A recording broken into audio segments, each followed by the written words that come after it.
Right, in now. Well, thank you very much, Shukeel, for joining me on my afternoon tea. Fantastic. So, my first question to you is, what was your childhood like? Childhood was. Can Saroj hear us from the back of the room? Should we wait for her to come back? She's gone all the way to the back of the. Oh, she's coming back. She's getting notepaper. Ah, very good idea. Yeah. So my childhood was. We had a very loving childhood, but we were. I was one of 8 children, so we were quite poor. You know, my dad was a manual worker, and they'd come from Pakistan to England in the 1960s. So they had no money, no friends, no connections, left all the family behind. And British government was inviting people from the Commonwealth countries at that time to come and fill the gap in the workshop. You know, there was a shortfall of workers after the war, and so the first port of call was the Commonwealth countries. And when the government officials went out to our countries back home, and they said the streets are paved with gold, it's all beautiful, the weather is hot. And so my dad came over, and the first thing he wanted to do was go back, because he said it's bloody cold. there's no gold on the streets. You know. And he said the health conditions were miserable. There was a lot of pollution over here. There was a lot of smoke and smog. People were burning coal and wood in their fires. There wasn't not many people had central heating at that time. Well, in the smaller towns, my father came to Manchester, and there was a lot of sort of old industrial towns, and so there was a lot of pollution in the air. And then we moved to Birmingham. We grew up believing as children that we were rich, but we actually had no money. But you know what it was? We had so much love in the family, because mum and dad were very, very loving. They gave us a lot of time. And between us, well, there was 8 of us. So quite often we didn't need friends because we had each other. And my dad he did what he could, the best he could with his minimal means. But we actually felt quite wealthy. I tell you why, we never had Christmas presents because we never had the money. We would wear each other's clothes, and we'd share clothes. I would get my brother's clothes. My younger brothers would have my clothes. But one thing that we had tons of was food. We always had a full kitchen of food. So when we had so much food in the kitchen, we actually were sort of led into believing that we're actually wealthy. So it was nice to grow up actually being poor, but believing you were wealthy. But grew up in like rough council estate areas, you know. But we always got very well liked by all the neighbors. My dad would help everybody.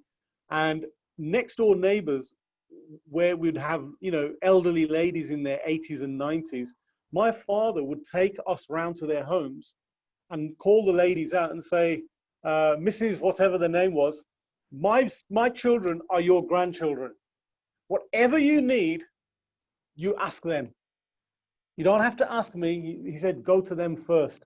If you need shopping, send my children. If you need something done in your house, you call my children. Yeah, he said, treat them like your own children. And they were thinking, well, we don't even know you yet. We haven't even introduced ourselves to each other. And you're already telling me that your children are my grandchildren. I remember these conversations. I was about 7 or 8 years old. And we were just thought, you know, and it was nice that my dad did that. And the neighbors, they really loved it and appreciated it. And we did whatever we could.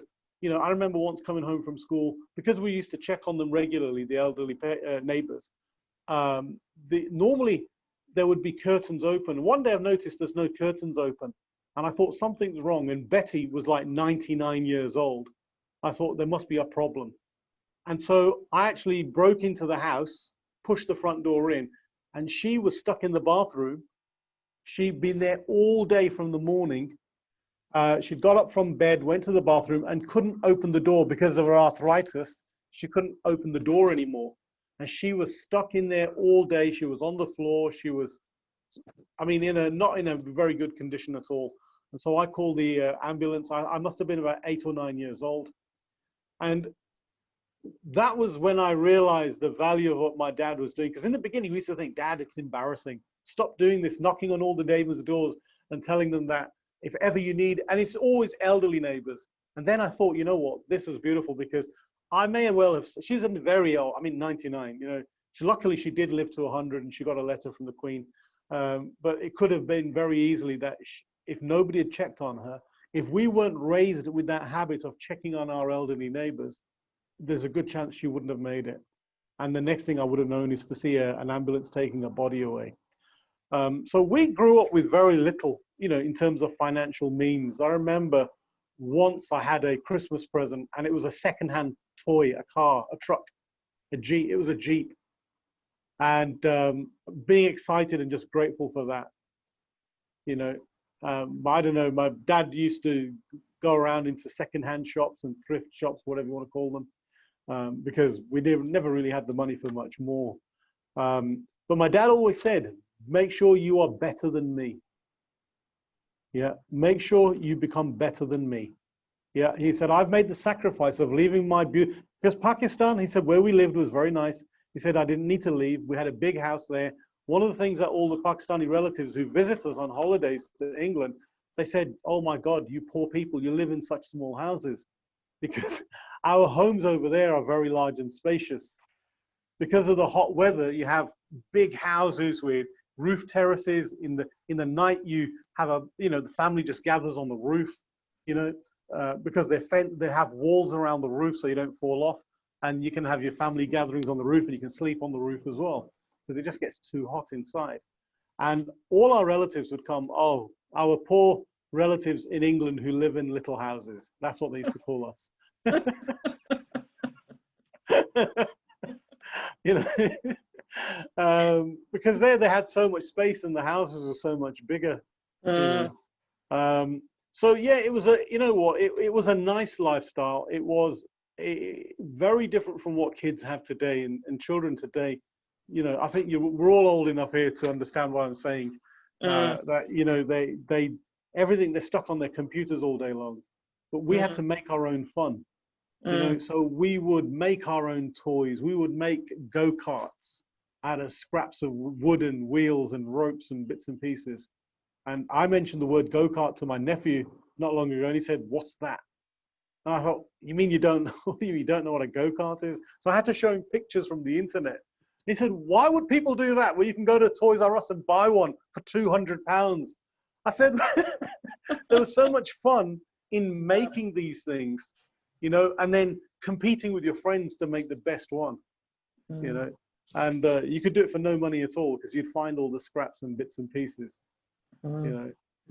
It was just a lovely childhood. You know, I look back and I think we had nothing, but we had everything. Because I tell you what, when you have peace, harmony, and you have love in the families and with your neighbors.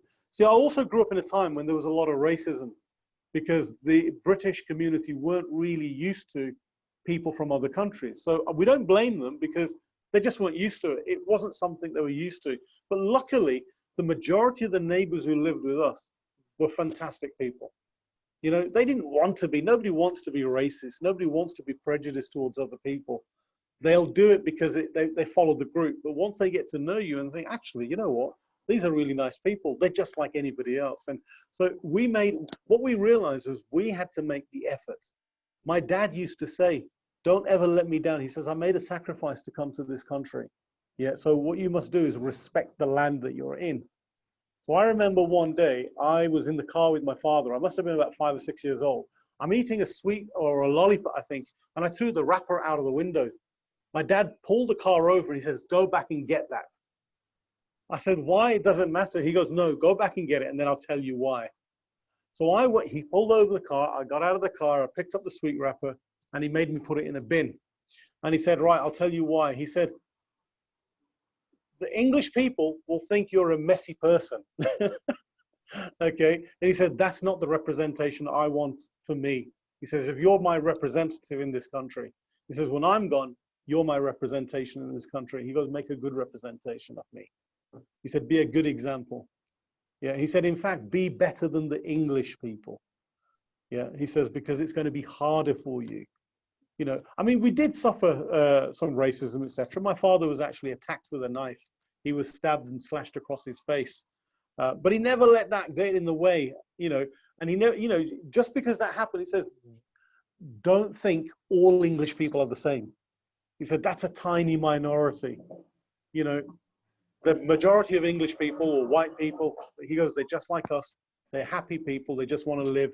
They want the same things. They want education. They want to run businesses. They want good jobs. They want good careers, and they just want happy lives as well. So when I look back and I think we had physically nothing, you know, money, there was no money, you know, but we still had so much enjoyment in our childhood. And I think today a lot of kids miss that because everything is so material. Kids are not happy unless they've got the most expensive trainers.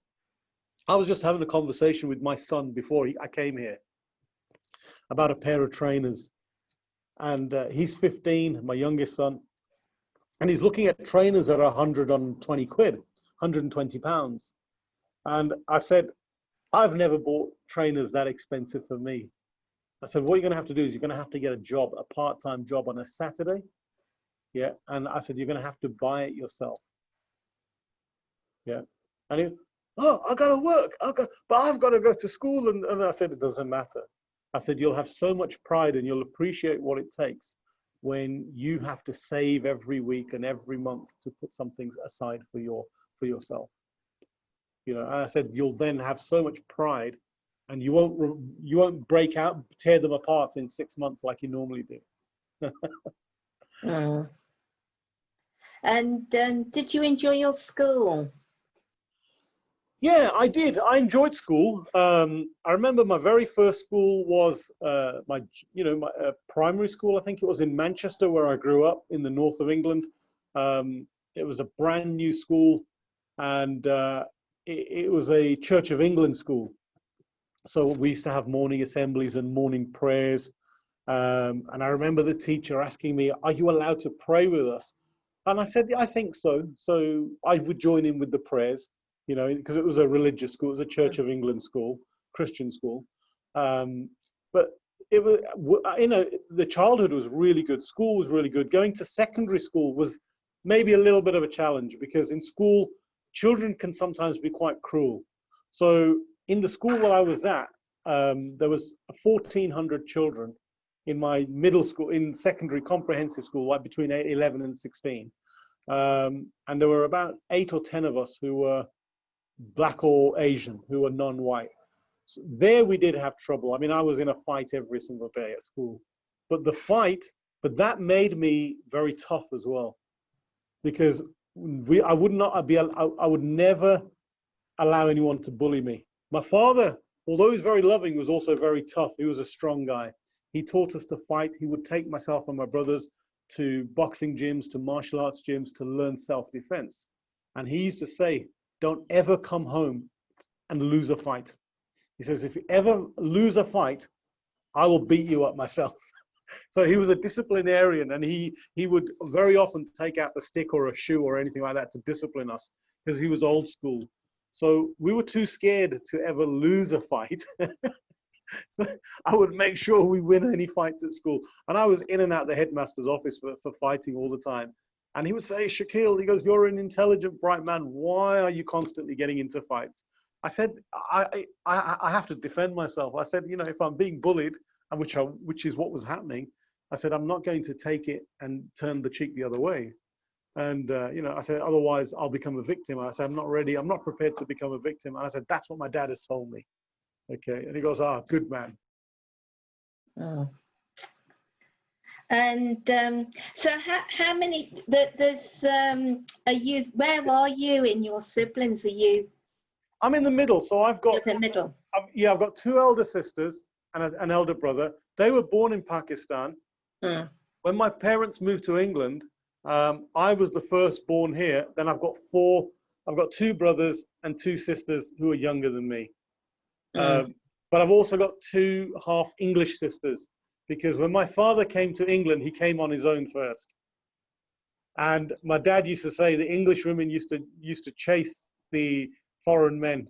And he says there was in the end he had to give up, and he settled with an English lady until my mum came over, and then they split up. And although actually my mum was very accepting, she wasn't happy obviously, but my dad was alone for a few years in the UK, and so I've actually got two half English sisters. They're named Sandra and Shirley, and they live in Liverpool.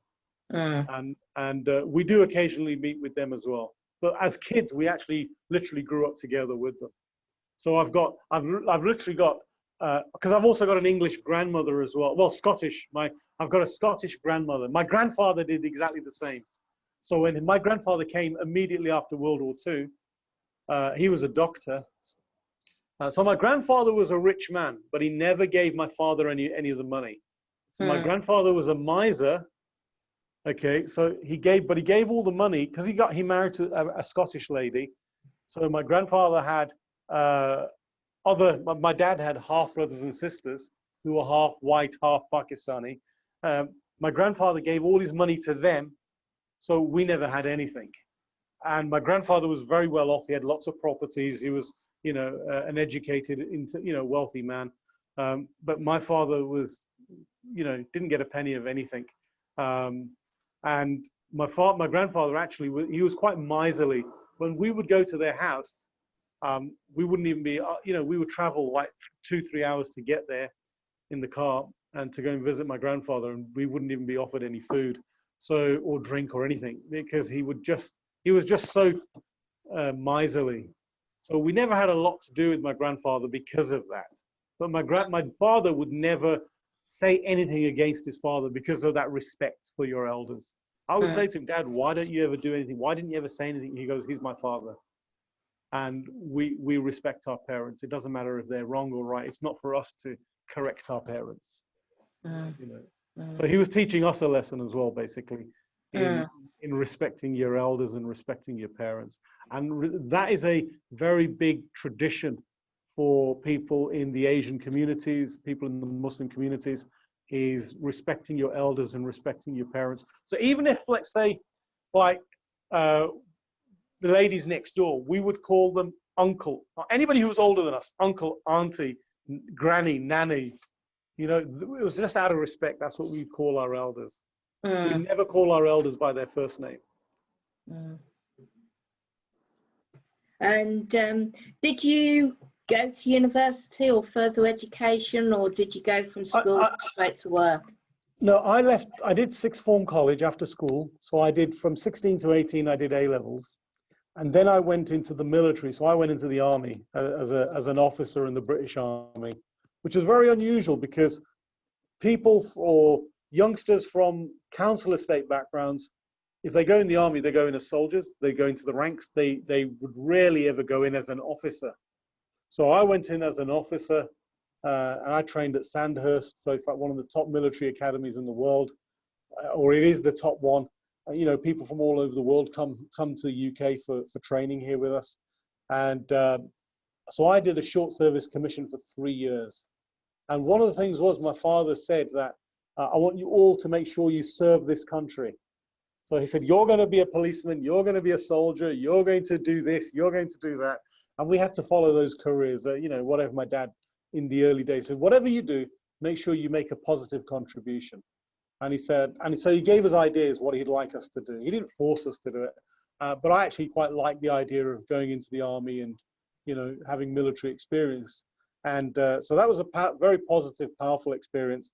I then came out of the military and I went into financial services, self-employed. So I worked in the finance sector. Whilst I was doing that, I also studied part-time. I was doing a law degree part-time. So I was doing university part-time. And did you get your law degree? No, I didn't finish it because what happened was I started making too much money as a financial advisor. And I had a lot of clients who were lawyers, and I looked at what they were making and I looked at what I was earning. And I thought, why would I want to be a solicitor? I'm making more than these solicitors. And so, and plus it takes a long time to qualify. You'd have to do a degree, then you have to do a professional course. I think it was your articles a year later. Then you have to do 2 years as I call it a T-boy, basically, but you know, as a junior in a law firm, and you're paid peanuts for it. You're paid literally minimum wage. So I thought, that's 6 years before you can make any money. In financial services, I was making money literally immediately from year one, and I was already making more than most of my friends. Well, I was making more than all of my friends were, and I was making more than all my friends who were lawyers. So for me, it just seemed like a backward step financially. Although I regret not finishing the degree now. I think it would have been nice to have that photo for the kids, because the kids will often say, "Oh, Dad, you should have done your degree." You know. So did you find it difficult going straight into self-employment?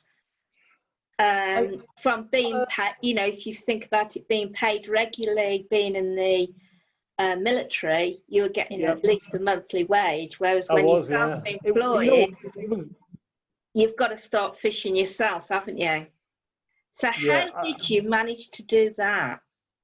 Well, I'll tell you what happened. When I was 17, I had met Jim Rohn. Okay, have you ladies heard of Jim Rohn? Yeah. So have you heard of Tony Robbins? Yeah. Have you heard of Tony Robbins? He's the big American guy, the motivational speaker. Okay. Well, Jim Rohn was the mentor of Tony Robbins. And Jim Rohn is an author of about 26 books. I never knew him then. I didn't know who he was. A friend of mine took me to an event. Oh, hi, Jay's there as well. Brilliant. Okay. So I had come across Jim Rohn by accident. And Jim Rohn was like a pioneer and a legend of the personal development world. And, you know, he's died now about 11 or 12 years ago, I think it is now, about 12 years. But at the age of 17, he had such a profound impact on me, because he was a king of the business world, the sales, and he was a phenomenal speaker. And I thought, I want to be like him. I want to be in sales. I want to be a speaker. I want to be on stage. So, but I didn't really know anything about the speaking industry or sales or anything like that at the time. But I went into the army. Then I didn't re-sign my contract after 3 years, because the first Gulf War was starting in Iraq. And there was a lot of people in the British military who were not happy with going to war in Iraq, because we thought, what are we being sent there for? We've got nothing to do with Iraq. And we knew that actually there are no weapons of mass destruction in Iraq. It was all a big lie. And so a lot of people in the military left at that time, and I was one of those who resigned. It was like literally like a protest, because we thought we would happily defend our shores and defend our country, but we couldn't see the point in traveling halfway across the world to kill people in another country. So many of us left, and I resigned at that time. And it was very sad to leave, because I would have had a very brilliant career in the military. I was tipped to sort of retire as a colonel in the military, and that's very high up. You know, I was considered a rising star in the military. When I went on my training academy, I was the top recruit. So I was the #1 trainee officer out of my cadre, and there was about 100 on my selection. So I was the #1 out of 100 people. Okay, which caused a big problem for them, because first of all, I was the first Asian officer in the regiment that I'd chosen, and I came from a working class background. All of the officers came from, they were barons and lords and ladies, and they had titles. They were people from wealthy families, where the tradition is always to go into the army, and most of them will never need to work because they have generational wealth handed down. And so they really didn't know what to make of me when I first came in, because I was such an oddity for them, you know. And then when I was like sort of top recruit, that really caused a big problem for them, because they were thinking it was a bit of an embarrassment for them as to how is it that this young Asian lad comes from a council estate and he's literally taken the shield for top recruit at the end of the training course. You know, it's not, they already know who's going to get it, you know. But what happens is, what I find is wealthy people and people who don't need to work for a living is they're very intelligent, but they have very little common sense. And in the military, when your life is all about tactics and strategy, you need common sense. I grew up on the streets as a street kid. Literally, I was almost in jail for burgling and stealing from shops. So my childhood wasn't good. All my friends were drug dealers and car thieves and people in jail, you know. So that's the kind of environment I grew in. But we were too scared to get involved in that ourselves because my dad would have killed us and beat us up, you know. So, you know, I remember what, you know, I can tell a story about that later, but, you know, I almost ended up, you know, joining the wrong, you know, getting on the wrong side, getting in with the wrong people, because I was literally surrounded by them. That's what we lived in. So, what was your question again, Karen? Sorry. About your self-employment. You went straight from the military straight into self-employment. It must have been very difficult for you to learn how to fish, basically, for you, you know, because if you didn't get paid, you starved. Yeah, so what happened was, because I'd met Jim Rohn, he'd got me thinking about being self-employed. But obviously I didn't have any experience. And when I've left the army, I'm only, 22. Okay. So I went straight into self-employment, commission only. My family and friends were horrified. They said, you're leaving a brilliant career in the military and you're going to sell insurance and pensions and investments for commission only. My dad said, what's your salary? I said, there's no salary. He goes, what do you mean there's no salary? What kind of a job is that? And my mom was so horrified, because she was so proud, you know, my son's an officer in the British Army. Everywhere they'd go, my son's an officer. You know, it's a proud thing to be able to say, my son's an officer in the British Army, because it just didn't happen in our communities. So when I'd left that, they were really disappointed. And here's the thing, I knew nothing about how to get self-employed and earn a living, but I knew that if I didn't, it would be a big embarrassment for me. And then I'd have to go and look for a job. And then I've just ruined a career in the military. Okay. So I had no choice. So here's the thing. When you give yourself no choices, yeah, you end up making the choice that matters. So I ended up having to make the choice that matters. And what mattered to me was I now have to prospect. I need to look for business. I need to speak to everybody. I need to work harder than anybody else. You know, and that's what I did. The office hours were sort of 8 till 6. I would be there from 8 till 9 every day. I remember coming in on Saturdays and Sundays, and I'd be there with just one other guy. There were the two of us who had a very similar mentality. And my manager came in on a weekend once, and he says, what are you doing here? I said, well, nobody said you can't work weekends. You know, and he says, oh, okay, good idea. He goes, yeah, carry on, you know, because nobody had said don't work weekends. I did work weekends, you know. If somebody had said don't work weekends, I probably wouldn't have come in. But nobody put the limitation on me. So I thought, if there's no limitation, I'm going to do it, because I have no choice, because it's going to be too embarrassing to now leave the military, where I've got a beautiful career, to end up working, I don't know, as a sales rep for Yellow Pages or British Telecom or something like, you know, some gobble sales agent or something like that. Okay, because I wasn't really qualified to do anything else. You know, there's no job in the civilian life where your part of your training is killing people. You know, so I didn't, you know, I wasn't really qualified to do much in civilian life, other than I had this passion for getting into sales and business. And so I think it was just like having no choice.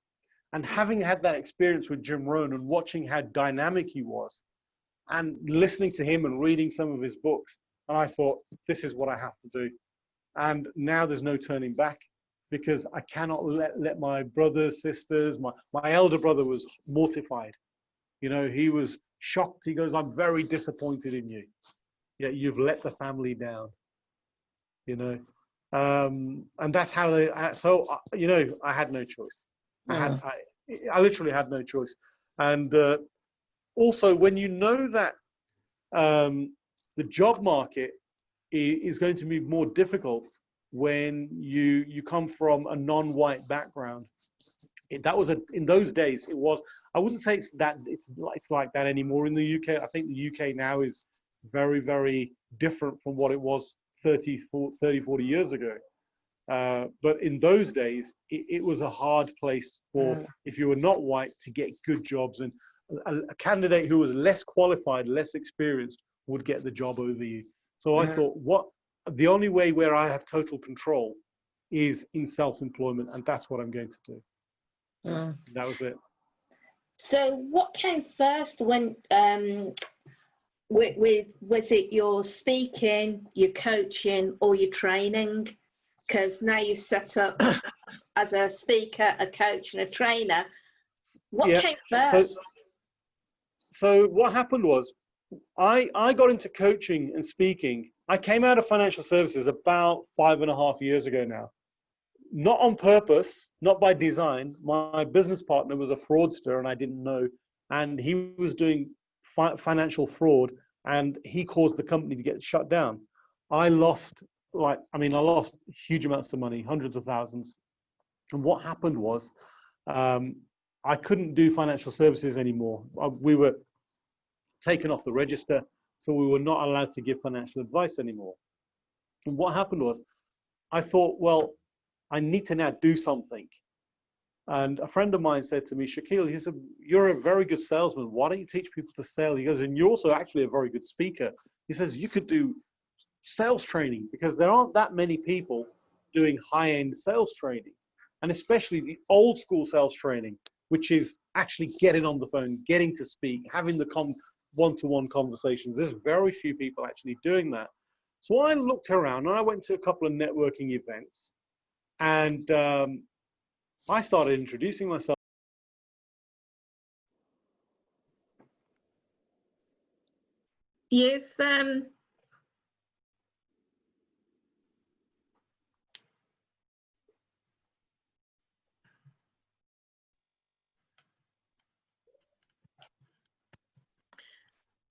You've muted yourself, Shukeel. Hi, sorry about that. I'm back. Yeah. Okay, I thought my wife is ringing me, and I thought it must have been urgent. She's forgotten that I was actually on a webinar. I did tell her not to call me. Okay, so I thought I had to answer that just in case there was some, because she's not been very well the last 2 days. Okay. So she's had some, was it food poisoning? Okay. So, yeah. So what happened was, where was I? Yeah. So, but you know what? When I was 16 and I'd left school and I'd gone to college, I stood for the election of vice president of the student union. And so I was at college for 2 years. So in the first year I was vice president. In the second year I was president of the student union. What that involved was standing in front of 1,000 students every 2 weeks and doing announcements, etc., awards and all of that. Because it was a sixth form college, not a technical college. So they still ran assemblies like they have at schools. So what that meant was that I got a lot of speaking experience at a very early age. And, but I remember the very first time I was petrified.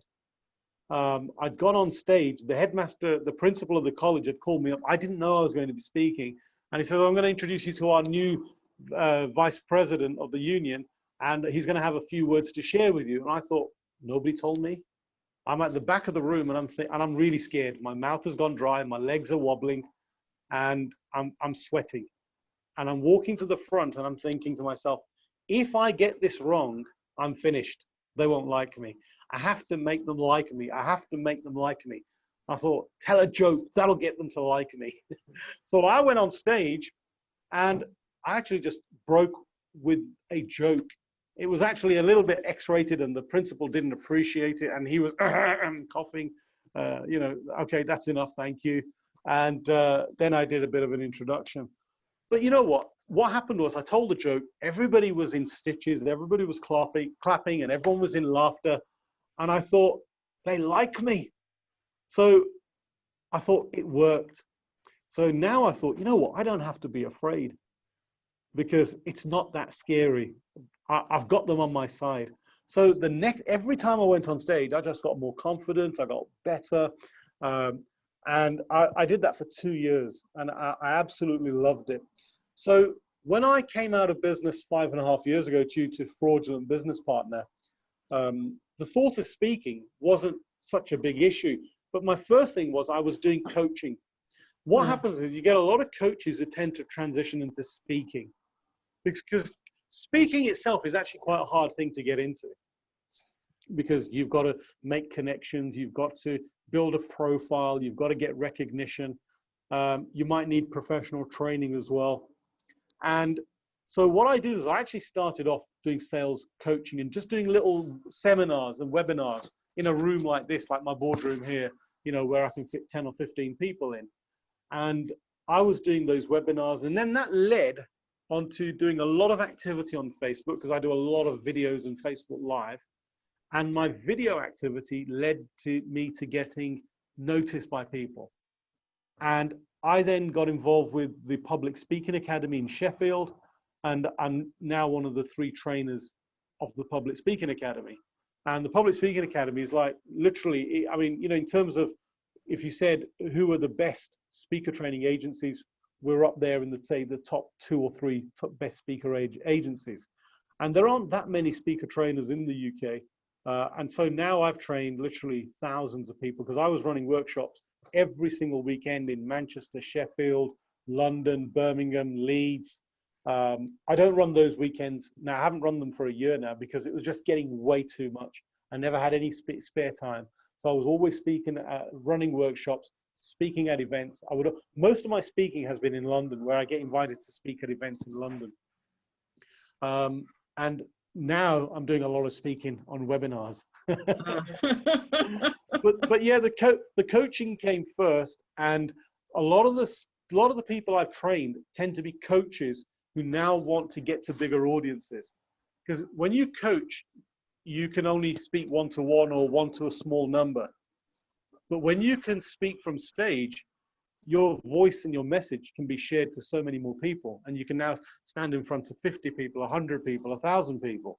But to be able to do that well, you've got to have, you know, you need to have a good standard of presentation skill, a good standard of speaking, and be able to engage audiences.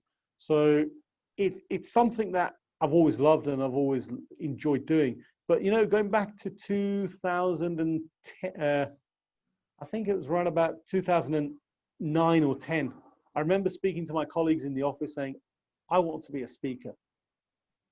And they said, no, just stay where you are. You don't want to be a speaker. Because they were thinking, if he leaves, we'll be in trouble, because he's bringing in a lot of business. And my partners didn't want me to leave. But at the time, I remember thinking, I was watching YouTube videos, and I thought, I need to become a speaker, you know. And I didn't at the time. So it only happened realistically, like sort of 5 years ago. And I started getting into full-time speaking. And since then, I've had amazing opportunities that have come my way, and I've worked with some major organizations. It's been absolutely phenomenal. Yes. So what do you put your success down to? Is it luck, or is it down to your hard work?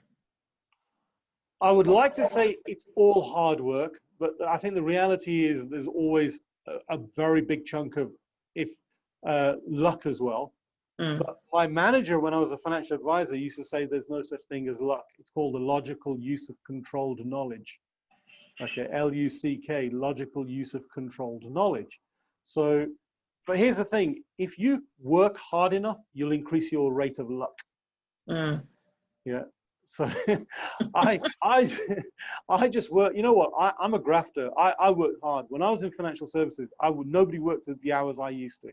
I used to be the first one in, and I was always the last one out. Even now, people who see me at networking events will see me. I'm usually one of the last ones to leave. I'm rarely ever, like when an event finishes and everybody's gone home, I'm still there. There's always a handful, because the people who are still there are the ones who are serious. Yeah. They are still there because they're looking for opportunities to connect. And those are the people I want to speak to. You know, so I'm often early at events, and I'm generally always leaving out at the end with the organizers. You know, because And so, yeah, there's a hard work without a doubt, but luck on its own doesn't do anything. You know, you've got to put the hard work in. And I've always been known as a grafter and somebody who just works. And you know, when people get tired, in my mind, there's no such thing as getting tired, getting burnt out. I was at an event with Grant Cardone 2 years ago, and he said, burnout. He goes, what is that? He goes, isn't that what candles do?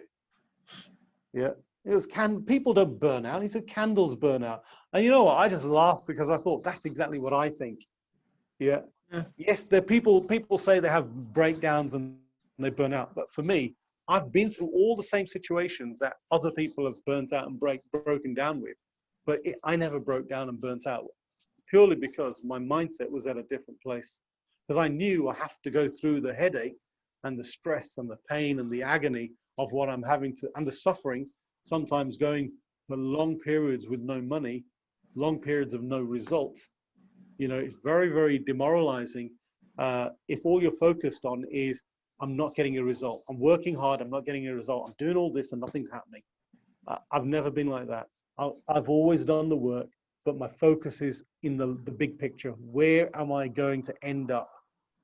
You know, and for me, it's always been about stay focused on the end result that's to come, and enjoy the process. Process and learn from the process. And what happens is so many people fail to enjoy the process, fail to learn from the process, because the process is giving all the lessons. You know, all the lessons, all the learning is in the steps on the way to where you're getting to. Because once you've got there, it's no big deal. You've got there and you think, okay, was that it? Now I need another goal. Now I need to do more. You know, and we've all had that where you achieve something and then you think, actually, the fun was in the attainment, in the process, not the final attainment. You know. So, and what do you put your success down to? Because you are very successful. Well, look, thank you. I try. You know what it is? I'll tell you what it is. Here's some characteristics that I think, and things that I highly recommend. Yeah. And we're all in the personal development space here, are we? Is Mandy? I take it as well. Is Mandy into the personal development environment now? What do you do now, Mandy? What do I do now? Yeah. My voluntary. Oh, your voluntary work. Okay, fantastic. So one of the things that I know, Saroj is a coach as well, aren't you? Brilliant. Okay. So one of the things that I would say, and this is physical stuff that I do, is I am relentless when it comes to putting out content on social media. I'm relentless when it comes to video. Okay. If you're not putting out good video content, good quality video content on a regular basis, I would say that's probably apart from mindset stuff, which we all know about, yeah? So I'm going to be talking about some of the practical things, is I engage with everybody. I don't ignore people. If I regularly check my messages, because I've done business with people. In fact, some of my biggest clients have come on the back of messages from total strangers, people I don't know. And if I hadn't checked my messages, there's cases where times when I would have missed out on 10 grand fees, literally £10,000 coaching fees. You know, where I've had people say, they're not my friends, but they've been watching me. So when they're not your friends and they send you a messenger thread, you don't easily see the message. You actually have to go into the extra chats. And I saw a message from Canada. And in fact, the lady from Canada spent about 14 or 15,000 quid with me. Okay. Just on the back of seeing my videos.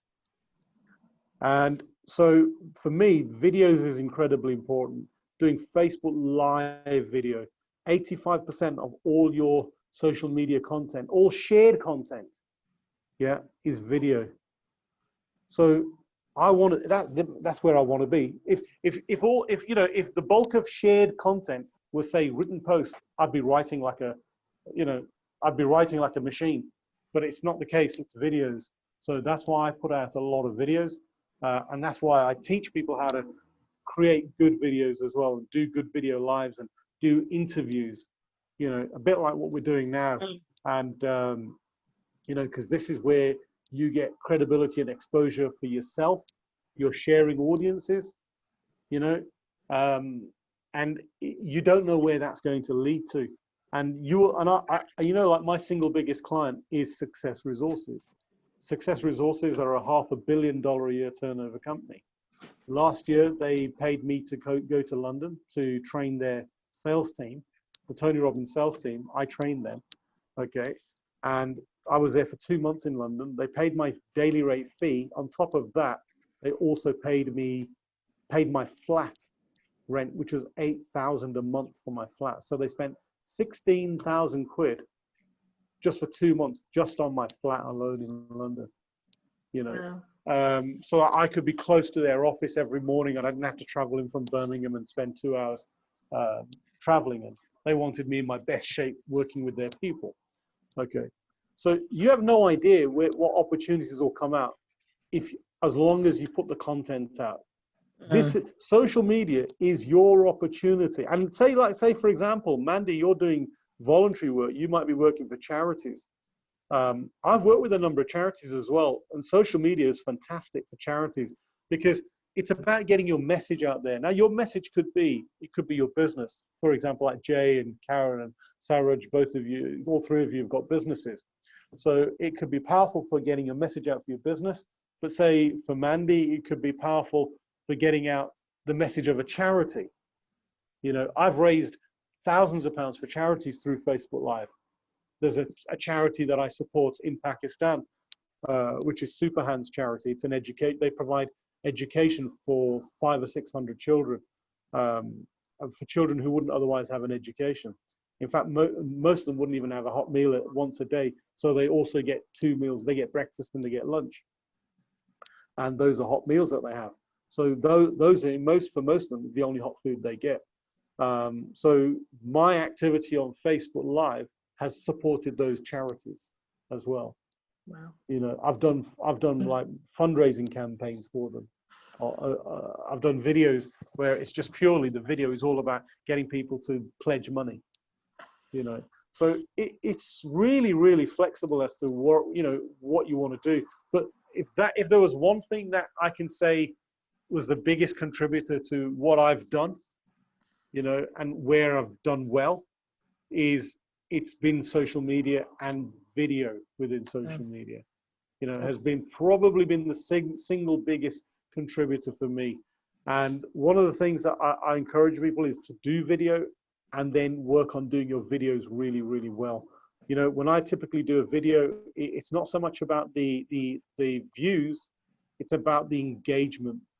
Work on your engagement, get people speaking with you, get people connecting with you, acknowledge the people who are on your videos with you, and be a person who people want to warm to. You know, I like to think that I've got a bit of a, I don't know, and I suppose a personality that is acceptable to most people. You know, not everybody likes me, and that's fine by me. But I'm lucky. Most people tend to get on with me, and most people like me. I have some unusual sort of ideas as well in terms of, say, political ideas and stuff like that, which maybe sometimes go against the grain. And that's only because I've seen things that most people have not seen. You know, from my experience in the military, and I get to know what governments do. And most people haven't got a clue what governments do. And governments do some very nasty things. So sometimes I'm a little bit cynical as to, you know, with what's going on, etc. So I know that sometimes that is. But one thing I'd say, generally speaking, I don't really do religion and politics as a rule. I try to stay away from that if I can. But it doesn't mean that I don't wish people happy Christmas, or I don't do Eid celebrations or Diwali celebrations or anything else. Yeah, I do all of those because those are our special occasions for a whole variety of people. But I don't swamp my posts with social. I might comment on somebody else's post, but I generally won't put out a political or religious post, purely because there's people who don't appreciate it, and it can really. In the early days, by the way, I learned this from my own mistakes, because I got blocked by Facebook in the first 2 years I was on Facebook. I got banned 14 times in 24 months, and my longest ban was 90 days. And 90 days not being able to post on social media is very painful. You know. So, if you lived your life again, would you Yeah. change anything? Would you, with knowing what you know now, would you change? Would I? Yeah, I tell you what. One of my biggest downfalls, or my greatest weakness, is technology. When I was at college, computers were coming in, but very basic. You know, like 1K, 16K of memory. Now we've got computers that are tens of millions of times more powerful in your mobile phone. Okay, you can run the spaceship program from your mobile phone by today's technology standards. Okay, one thing that I didn't do was I never attended any IT courses. When there were IT classes, I would be in the gym. And even so, whenever the IT classes were on, because I was an athlete, the athletes in the school got special preferential treatment to get access to the gym. So I was one of the athletes in the school, and Mr. Summers, the PE teacher, would always open the gym for the athletes because he wanted the best athletes in Birmingham. And so I would skip my IT classes and he would write a letter to excuse me, okay, and I would be in the gym training. And sometimes I'm the only one in the gym on my own. Okay, so I was always very strong I used to compete in weightlifting competitions up until about 10 years ago. And so if that's my one regret. I wish I had some technical skills. Okay, I wish I could do what J. Lex Lindsay does, you know, because he can do websites and graphic design and he can do all sorts of things on computers. I can't do any of that. I've never had that capacity because I ignored it. So all the way through, and one of the things was when the computer things came out, I thought they were too clunky and slow. And I said, oh, this will never catch on, so there's no point in doing it. Seriously, I said that to my teacher. I said, this stuff's never going to catch on. It's just too slow. You can't do anything with this. Yeah. And they were so basic and so slow in those days, the computers were. And little did we know that the pace of development is so fast. And now there are youngsters. I have personally met teenagers earning hundreds of thousands of pounds a year from their technical skills. Yeah, there's an American kid I met when he was 15, Caleb Maddox. He's quite famous now. His name's Caleb Maddox. He's about, what is he? He's 18, 19 now. He earns about $1 million a year. And he's a whiz kid on computers. He's a whiz kid on marketing skills. He's written books. He's developed courses online, and he earns millions now. He's not even 20, you know. And I met him in London. He came over to speak in London at an event in December 2016. And I just look back and I think, wow, you know, imagine if I could do what he could do today. You know, I'd make a ton of money just sitting there at my computer, writing up courses and doing marketing skills. All my marketing has been organic, which is slower. It's quality, but it's slow. Whereas imagine if I could create my own sales funnels, you know, and put all that together and sell the sales funnel, because you can sell them at like 10, 15 grand if they're good ones. And one of my friends, his 14-year-old son, who's a whiz kid, he's one of these Mensa kids, he created a sales funnel and he sold it for 12,000 quid. So imagine a 14-year-old kid earns 12 grand. And I think in the year to date, he's earned about 40,000 pounds and he's still a schoolboy. Wow. You know, it's unbelievable. So yeah, I wish I'd go back, because I don't even know how to use the TV remote control. Okay, seriously, if the kids are watching Netflix, I don't know how to switch it back to normal TV. So I now no longer watch TV. I just watch YouTube motivational videos on my phone. Okay. Has anybody else got any questions that they'd like to ask Shukeel? I have. Yeah, go ahead. Yeah, I was just thinking what you've just said about if you could go back in time, you would have paid more attention to your IT. I'm just wondering, how do you feel that would have changed your course, your life course? And would you be? Do you believe that you would be as successful having gone that course than you actually have been? I think lack of sort of information technology skills and computer skills has held me back. Okay, because I'll give you an example. When I was a financial advisor, sometimes the banks and insurance companies would want qualified advisors to come in to do some contract work, which was like fraud. I was typically asked to do fraud investigation work. I'd go into a bank as an outside expert and do fraud investigation work. Now, some of those contracts were paying me like £500 or £600 a day. So that's like, what's that? That's like £2,500, £3,000 a week. Yeah. I would miss out on a lot of those contracts because they had requirements to be able to write up reports and do basic things like I don't know, what do you call those things with the graphics and with the graphs and all of that? All the chart spreadsheets. Spreadsheets, yeah. So I couldn't, for example, I can't do spreadsheets. Yeah, I don't know how to use most of the word stuff. I can type up a letter with one finger very slowly. Okay, so I remember going onto a contract once, and they've got all this work to do. I've got all these reports to do. And the next day, I'm still on the report, and some people had done like 10 times the workload. And they've come up to me and they said, Shukeel, can we have a word? And nobody told me I need IT skills when I got that contract. And they said, we know you've got all this skill, all these expertise and qualifications, but your report, you should have done 10 of these reports by now. You're still on your first one. And I said, well, nobody told me I needed these. And so they tolerated me till the end of the contract, but they never renewed my contract. So I lost out on a really high paid contract. After a month, they paid me for a month, a lot of money for a month. I was the only one that never got renewed at the end of the month because I was costing them money now, you know. So I think it would have been helpful to be able to, in the early days, when you're in business, you do need to save money. You can't afford to pay people. And especially say like now in the lockdown, you know, I took a hit in business. My earnings definitely came down. And so there was a lot of things that I used to pay other people to do. Now I can't.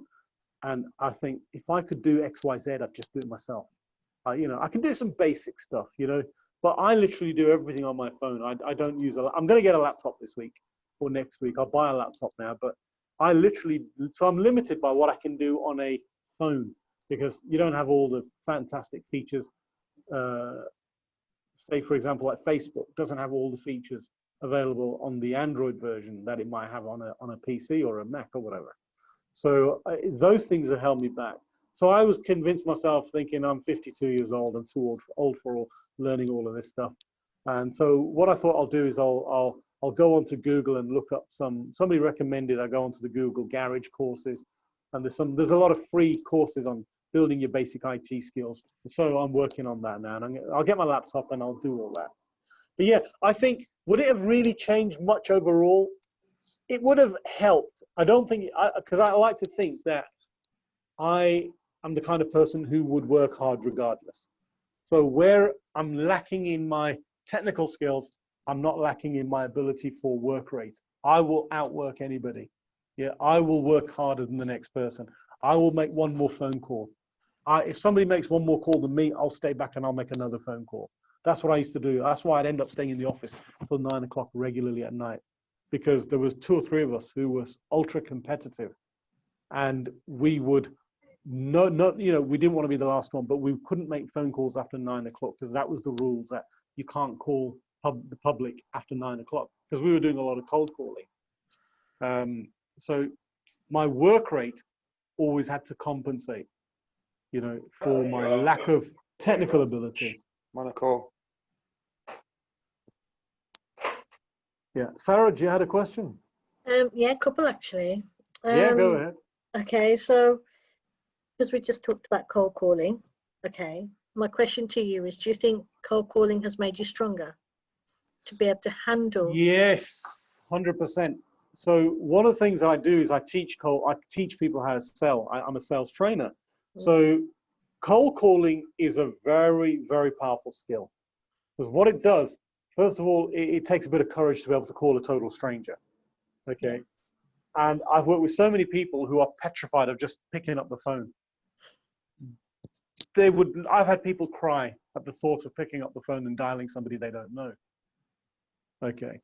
So if you can overcome the fear, first of all, that's a big bonus, because you've now just increased your level of courage.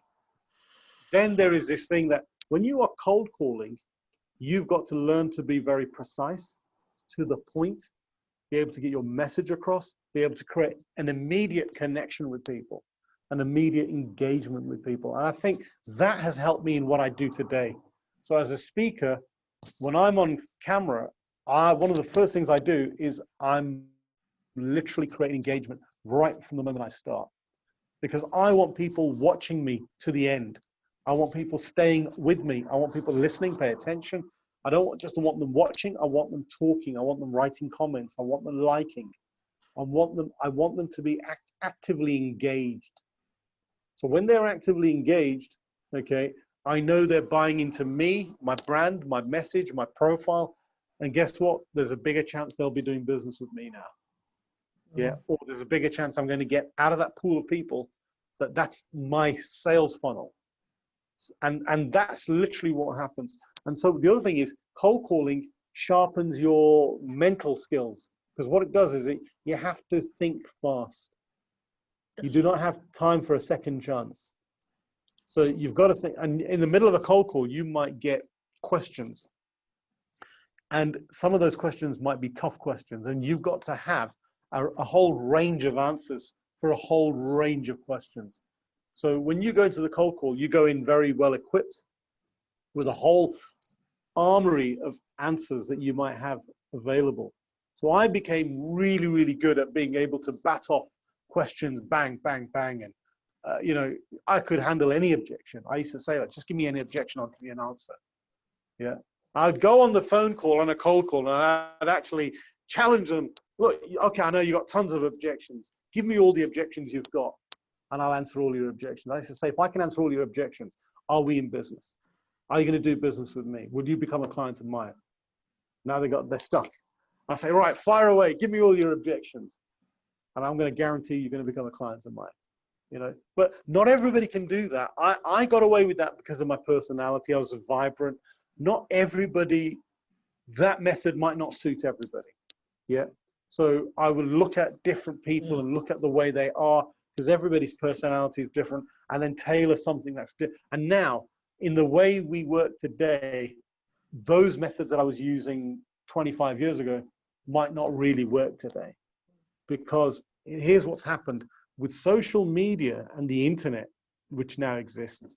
You could be trying to do business with somebody over the phone, and whilst you're talking to them, they are Googling your competition whilst you're on the conversation with them. So it means that you've got to be so much better at having that conversation and creating that engagement that ensures people work with you and not with your competition, because they are doing it. They are, if you imagine that, Karen, you're talking about NLP, and whilst you're talking them, they're already looking up who else is doing NLP in my area. And that's exactly what's happening right now, because it's so easy to do it. I can have a conversation with you on the phone, even on a video call. I can do a split screen on my phone. I can still have my Google open. Yeah, and guess what? I do that myself. Yeah, I was on a phone call this morning. I'm in a business meeting with people in 5 different countries. So I'm already looking up what their claims are. I'm looking up what they're saying. I'm checking them out whilst we're speaking. So, and to be honest, I don't blame people doing that. No, I mean, everybody wants the best deal. So can I just ask you, what made you ask that question? Just because obviously sometimes, you know, in some of the field that we do talk to people, but the question I had previously will probably answer what I'm saying. Obviously we talked about videos, we talked about the importance of videos, and some of my experiences, I'm putting the videos out there, and then when I decide to do something like, which is, I would like to obviously have a bit of impact, first comment was the negative one, you know, like, because I talk about the water, and like, and I'm thinking, how am I supposed to deal with this one? Am I supposed to ignore it? Am I supposed to answer the person? Am I supposed, you know, and you said, obviously, be prepared for anything, yeah? So I was prepared for anything, and I did respond, but I wasn't sure if it was the place to respond on the social media, because that becomes your public, you know, viewing for everybody else. Yeah, you don't want to become confrontational. You don't want to be confrontational on social media. Yeah. Which I didn't, and and then the second time I did it, it's so weird. Same kind of thing happened, and said, "Well, you can do that for free here." And I'm thinking, okay, how am I going to handle this? You know. But then I knew why I can respond to that, because I had the answer, you know, to say, well, yes, that's great. You can go and learn that for free, but that takes a hell of a lot of effort and to get to where you need to go, and a lot of commitment. But if you can find something that's going to help you improve sooner, these are the options. So I handled it really well.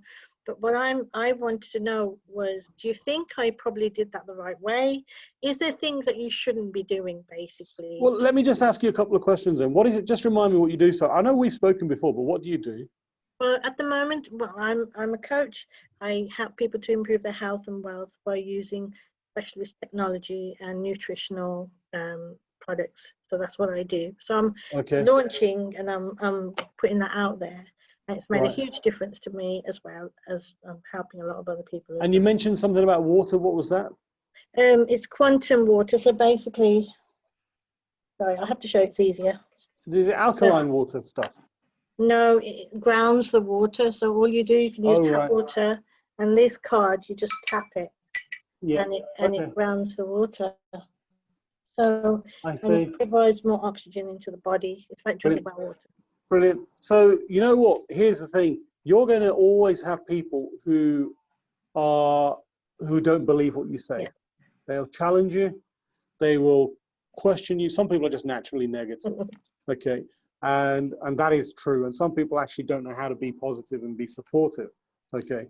So because of the way I control my questions. I control, because of the way I speak and the things that I'm talking about, it means I'm controlling the direction of the conversation. Yeah. So if you're getting negative comments, what we need to do is have a look at what is it that you're saying that invites that negative comment. Okay. Yeah. Because generally speaking, I don't get those. Yeah. Okay. Well, yeah, absolutely. Haters are going to hate. However, if I'm actually putting out some content, if you're producing a content video, I'm going to control the direction of the video, the conversation. Because I'm controlling the direction of the conversation, I'm controlling the comments they're going to make. Now you're wondering, how the hell do you control somebody else's comments? Okay. I invite the questioning. I control, because I know what I'm going to talk about, and I preempt people's thoughts. Okay. So there are very different techniques that you can implement, which basically means that you are very, very aware of what you are saying. Okay, so you need to be really, really aware of if you ask a certain question, you know what sort of response you're going to get. So I ask questions that will give me the answers that I need. And those answers will direct my audience to what I need them to do. Because it's a business, you know, at the end of the day, it's about influence. So my job is, I'm an expert at exercising influence over people. Okay, that's what I do. And so one of the things you've got to do is you've got to become very, very good at being an influencer. Okay. Okay. And that's all about the language that you use. And it's also about managing people's expectations. So I will suddenly, like, for example, I will tell people straight away, right, guys, this is a video for positive people. This is a video for people who want to go places. Yeah. And if you're the kind of person who is happy to stay stuck where you are, yeah, this might not be the place for you. So you're already putting things in place. That's what you're trying to say. You're preempting it. So you know what kind of answers. That's amazing. And I will actually get people say, I'll actually see people drop out because they're the negative people. And I don't want their energy there on my video. Yeah. I've had that, by the way, whatever you're talking about, I've had that. I've had people put their infectious disease in the comments. Yeah. Yeah. They put their infectious disease, their virus into the comments, and it's spread like wildfire. Yeah. You see, bad news will spread faster than good news.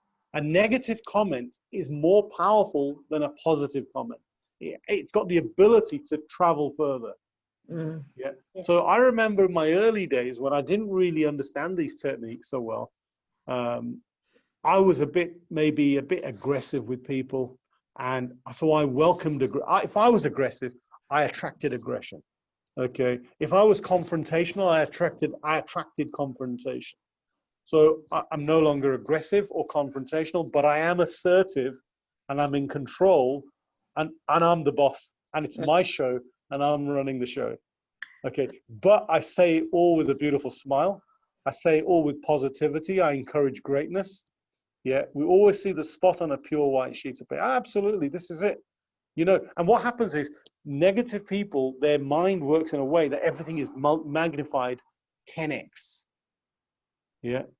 And you've heard of the saying, you know, making mountains out of molehills. Well, that's what they're good at. They're experts at making things a bigger problem than they really are. Okay. My wife, she's very good at that. I often tell her, I say, everything to you is a huge problem. She gets frustrated at my lack of frustration. There's nothing, I don't get frustrated about, you know what, I mean, I lost everything twice in 2008 in the market crash. Then again, like 5.5 years ago. I mean, when you lose everything, you lose everything. And, you know, she wasn't working anymore and now there's no money coming in. It's a woman's thing. Hey, Jay, you better be careful here. We're outnumbered. No, okay. It's not. Karen is thinking, wait till she gets a hold of you later. Right. Jokes. And so, get out, Jay. As the person who's the speaker, the trainer, the deliverer of the information, it's my job to control the direction, the pace, the speed of the conversation, the pace of the conversation, the tone of the conversation. Everything is my fault. So if the conversation is good, that's my fault. If it's a failure, it's my fault. Yeah. Everything is always, you know what, the moment you start thinking, I can't control this or I can't do that, or you know, you give away your control to other people. You know, so everything is, you know, always come from the point of the angle should always be for you is everything is in my control. That way you can't get disappointed. You know, and you can't be affected by other people. Yeah. So when you're saying that, you're not saying, you're saying, yes, you're in control, but you also have to accept those people that are going to be negative. But yeah, I accept that. And the only people that are going to be, you'll be working with are the people that resonate with you and 100%. Are on the same level as you. That's 100%. And you know what? Sometimes I do get negative comments, and I still get them because I had a campaign of hate against me when I started out. When I first started, I mean, I had a severe campaign of hate. It was an orchestrated campaign that lasted about 2 years.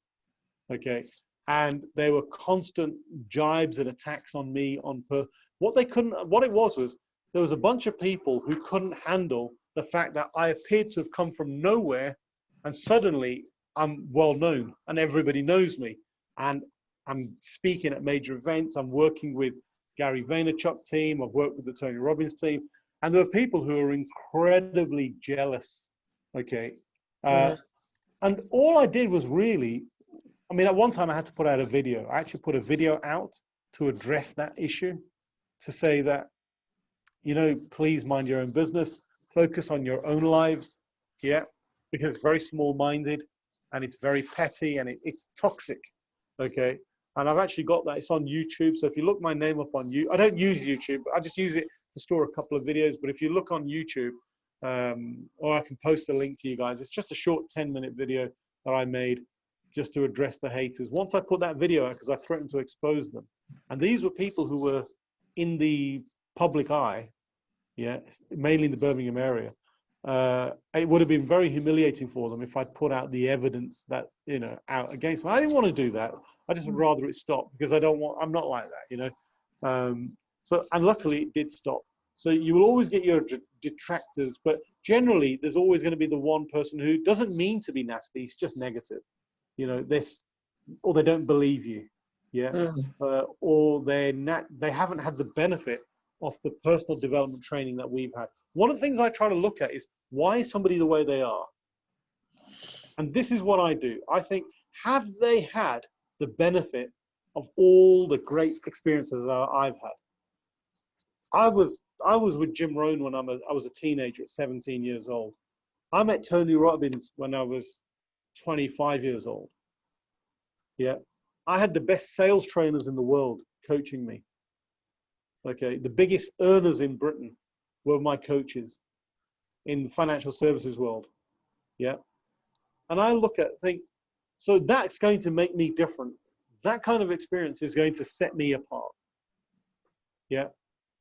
Have these other people had that benefit? If they haven't, I now need to feel sympathy for them, and I need to maybe see if I can help them. And I'll ask them, so forgive me for sounding a little bit confused, but why did you say that? Hi, Selena.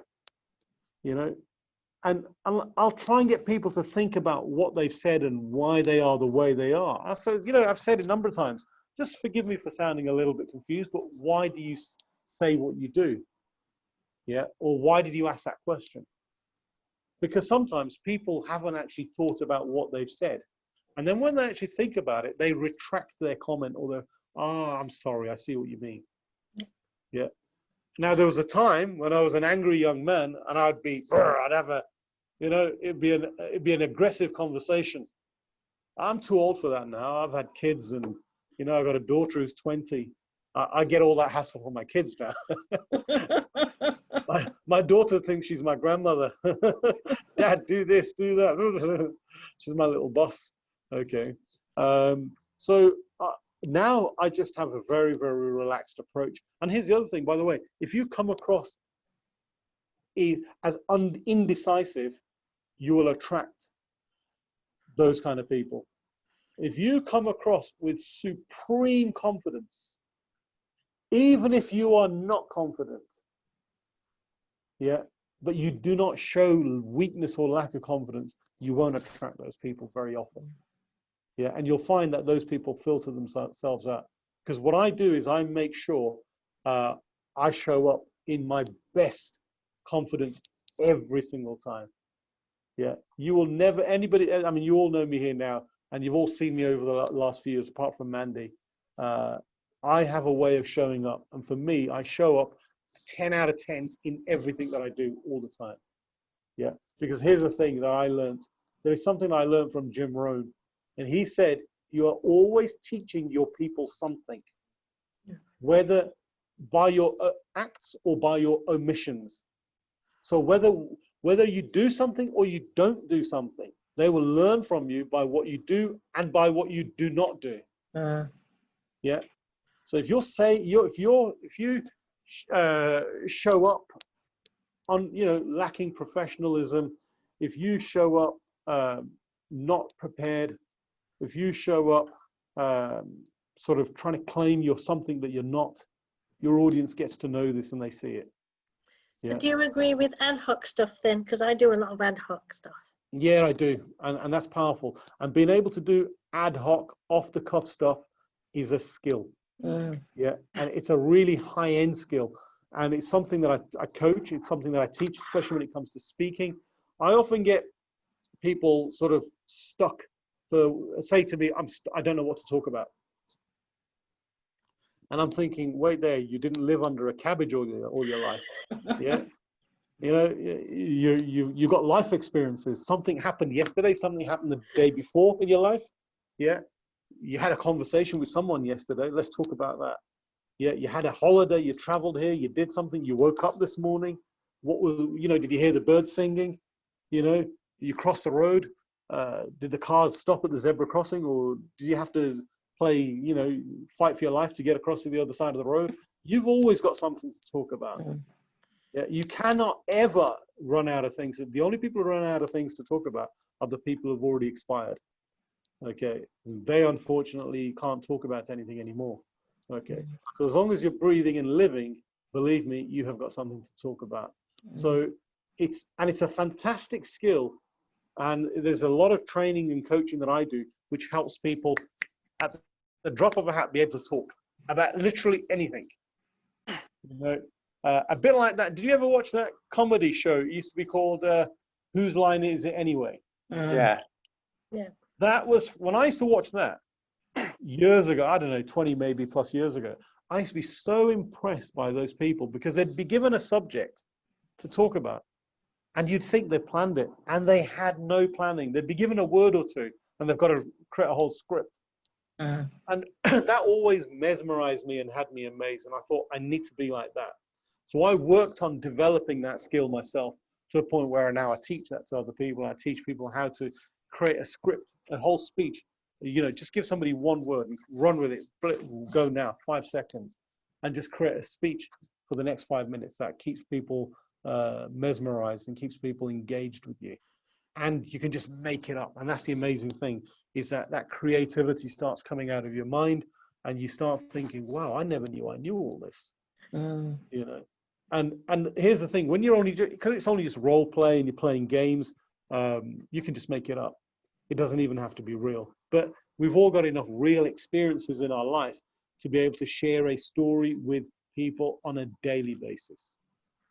You know, and one of the things I'd encourage people to share stories on it. And Selena is actually one of my clients, and she's doing that. And when she's not ill, with her handle sliced open, she attacked a glass bottle the other day, ended up in hospital with a glass bottle sticking out of her hand.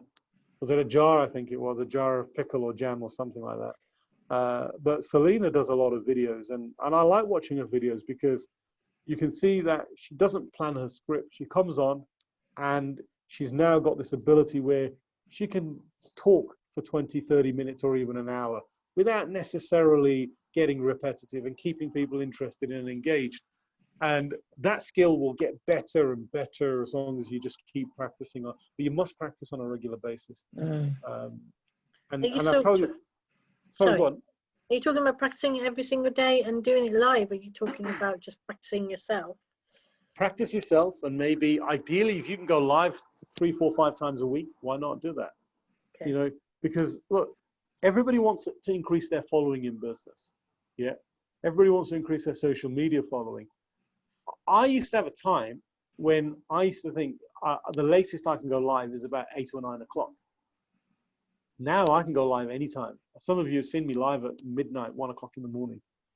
Okay. Well, there's people around the world, isn't there? Yeah. There are, and exactly. And this is it. That we've got like 2.5 billion people watching Facebook. I've got virtually 5,000 people on my Facebook now. That's just on my personal profile. Then I've got another 900 on my page, and maybe 700 in my group. So there's about 6,500, 7,000 people there nearly. I know some of them are going to be watching. Okay, so but the thing is, I can now go live at 6 in the morning, or I can go live at 1 o'clock in the morning even, and there'll be a lot of people watching. I did a video once at about midnight. Within the hour, I had 1,000 people watch it. I'm thinking, what are they all doing up? You know, but the thing is, everybody's got their phone by the side, haven't they? And most people, I mean, I'm doing this off my phone right now. I don't know if you guys are using your phones or your laptops. Laptop. Yeah, but I'm doing this off my phone. Most people get everything's on their phone, their WhatsApp, their Facebook, you know, all their social media, LinkedIn, their Snapchat and TikTok. It's all in their hand. Nobody is ever more than a couple of meters from their phone. We have heart attacks and panics if you're more than a few meters from your phone. Yeah? I used to say the presentations that, you know, most people, the first thing they touch is their mobile phone when they do the social media training. So if you think about it, what's the first thing you touch? It is. It is your mobile phone. I mean, I've seen people when I've had people come to my house or I'm visiting somebody else. Imagine we're just watching the news or TV or something, but the phone's in the hand still. Why is your phone still? And we do it without even thinking. And then the moment it buzzes, you pick it up and look. Bzz, you pick it up and look. I've got to take this call. Yeah. Well, Yeah. did you see me in the ambulance when I hurt my hand? And they're bleeding. Oh, you got the phone? And I was doing a Facebook Live, and I had to take it off. I thought, that is crazy. My adrenaline must have been like sky high or something. I don't know. So it's funny, really, because yeah, Selena's ill. She's got this blood loss. She's cut her hand quite badly, and she's got to go to hospital. But wait there! I've got to do my Facebook Live to my audience. You know, so that's called dedication. It is, and the thing is, it's funny as well. Okay, because I think a few years ago we wouldn't have done this. So the way we live has changed, and the way we communicate has changed. And I'm thinking, if it's going to change, we may as well get good at the change. Yeah. You know, and this is why I said earlier that, you know, if there was one regret I had, I wish I had better technical skills. But luckily, I'm in the office now with I've got my offices upstairs, and I've got 2 really good technical people in there. So I've got Zoheb, who's a graphic designer, and I've got Rohini, who's a videographer. So I rely on them quite a lot to do stuff for me. But I'm starting to learn. Can I ask a question about technology? Because you know that I've done a few events where technology has failed me. You were on one of them. I mean, not yesterday, a couple of days ago, earlier this week, I was doing a talk on somebody else's event, and my internet crashed and threw me out. So what would you do in a situation like that? How is there a way that you prepare for that eventuality? It's, you know what, sometimes there's nothing you can do, but I tell you what, I always try to have a backup plan. Okay, so if I'm going to go live, let's say on Facebook Live, let's say I'm going to do an interview with you on Facebook Live. Okay, if I can't bring, if I try to bring you in live through Facebook directly, we know we're having a lot of problems with that. Yeah. Okay, so what I'll use something like BeLive or Zoom or StreamYard. I typically use StreamYard. That's my main one, yeah? So I'll always use StreamYard, make sure I use that instead or have that as my backup plan, okay? Because that's, okay, the internet connection dying, there's not a lot we can do about that. But I tell you what I have done. I've had problems. I've jumped in, I've told everybody, like, we're gonna start in 10 minutes. I'm driving to McDonald's. My internet had a problem at home, so I drove to McDonald's, parked my car next to McDonald's, and I connected to their internet. Yeah, and now I've got internet connection. Okay, I've done that. I've done a Facebook Live from Morrison's supermarket. You know, one of the things I always do is minimize your problems with technical hiccups. Do your testing beforehand. The amount of people I see who do interviews with people on Facebook, and then they do no testing, they don't test the technology beforehand, they don't see if they can go live, and they come on live, right, I'm going to be bringing Joe Bloggs on today, and now all of a sudden Joe Bloggs can't join the screen. I will typically get a phone call. A lot of speakers ring me up, yeah, and ask me, they think I'm a technical expert because I do a lot of videos. So, Shukeel, how do you do them split screen interviews? How do you make that work? You must be good at technology. I said, no, it's very simple. I'm no good at technology, but this is actually easy stuff. And I've just become really good at the easy stuff. Okay. And so I explained to them, do your testing first. Send them a link. All right. So for example, on Facebook Live, I can change the privacy settings to just me and one other person without anybody else in the whole, you know, nobody else needs to see it. And if we know it works, then that's fine. If that doesn't work, then I'll think, okay, let's use one of the third-party apps like StreamYard or Zoom or BeLive to be able to go in. So, but you know, sometimes you've just got to, and one of the things that I don't do is I don't get all flustered. How many times have you ever done this where things are not going wrong and all of a sudden you're panicking and all you're doing is apologizing? I'm sorry about this. I'm so sorry. I'm really sorry. It's never happened before and I'll never let it happen ever again. And you're profusely apologizing. Okay. Makes it worse, makes you look like a dick. It makes it worse. It, in fact, puts you in a very position of weakness. Yeah. I never apologize for something that's not my fault. Yeah. Yeah, if it's my fault, I'll apologize. I'm big enough to do that. But what I don't do is I'm not a little, I'm not a muppet that I'm going to apologize for everything. And what that means is it's a lack of confidence about who you are as a person. People will acknowledge and accept that there are technical issues. And one of the things I'll often say is one of the downsides of using technology and using the virtual space is that there can be problems. Yeah. And sometimes we can have outages. The internet can drop. There can be a connection issue. Yeah. The sound might disappear. I might end up upside down like I did earlier. Yeah. And I said all sorts of things can happen. So bear with us if that happens. And if it happens, we will just reconvene. Yeah. But I cannot apologize for things that are outside my control. Focus on what is within your control. Yeah. Any other questions? Yes. Has anyone got anything else to ask? Anybody got any questions? Shukeel, what would you say in context of when you have a larger group of people, how would you change the synergy of your communication with people if you have a larger group? Are you talking about in a, say, face-to-face or in this environment? Say for example, when you're in an environment where you're face-to-face, like when you're doing your shows and things, do you connect? Is it right?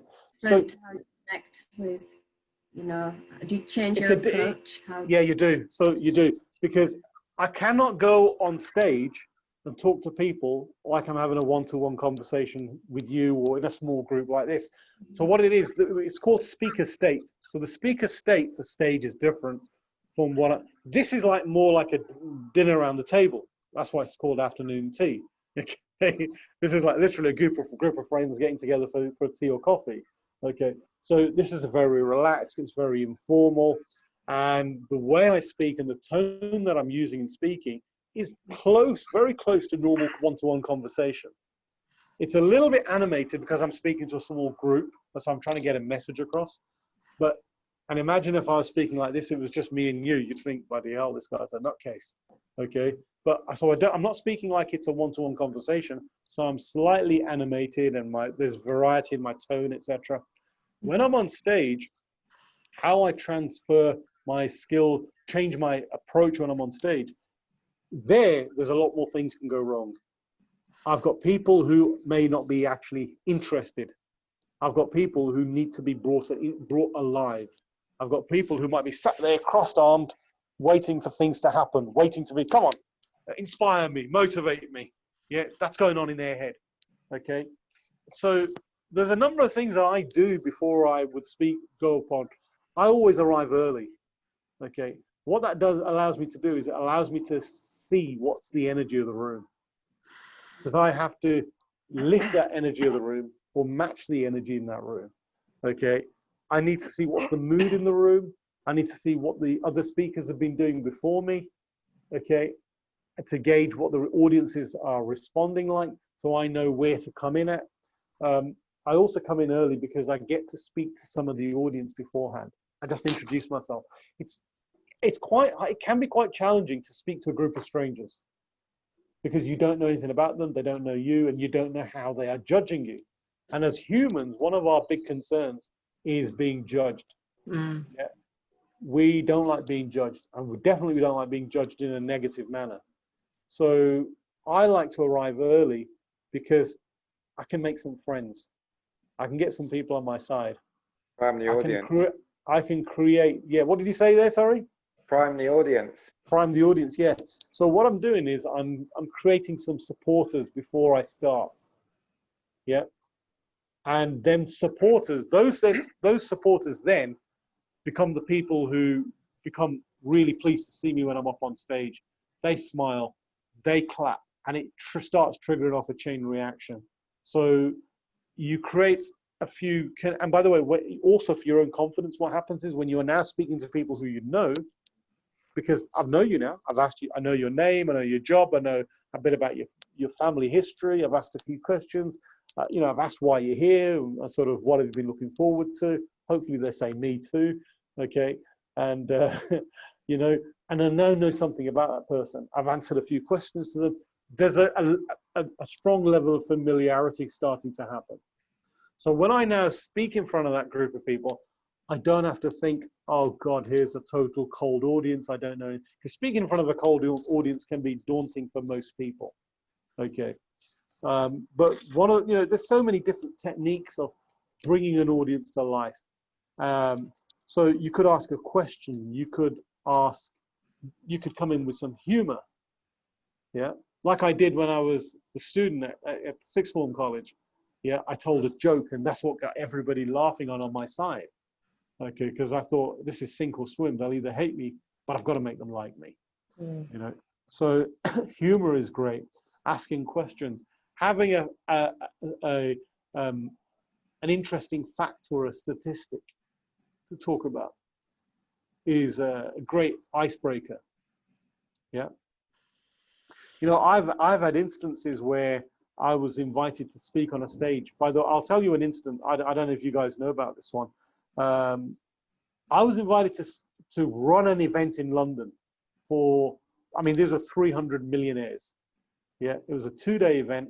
A friend of mine is organizer of the event. He's got a crowdfunding platform he's launching. And he goes, Shukeel, he goes, you've done loads of big events. Can you help me run this event? He says, I can't pay you a fee. He goes, but I'll put you up in the presidential suite at the Hilton Wembley. Oh, absolutely stunning. He spent $2,000 on my room. Okay. And I said, well, why don't you just give me the cash instead? And he goes, oh, it's company policy. I can't give you the cash, but I can just treat you like a king. Okay. So he paid all my travel and everything. Okay. So I lived like a king for 2 days in London. And there's these 300 millionaires. I mean, some of these people are flown in on their private jets. Okay. And that's why it's at the Hilton Wembley. Okay. Sorry, was it I can't remember now. I think it was Hilton Heathrow or something like that. Yeah. Okay. And what happened was, halfway through on the first day, my friend goes, I'm going to now introduce you to a rather special friend of mine. Okay. This guy is an incredibly experienced sales trainer and speaker trainer. And I'm thinking, wow, there's a guy like me in the room. I'm looking around thinking, who can he be referring to? I thought, this guy sounds a lot like me. I'm really interested to hear about this guy. Okay. And then he says, can you all give a big hand to Shukeel A Chohan?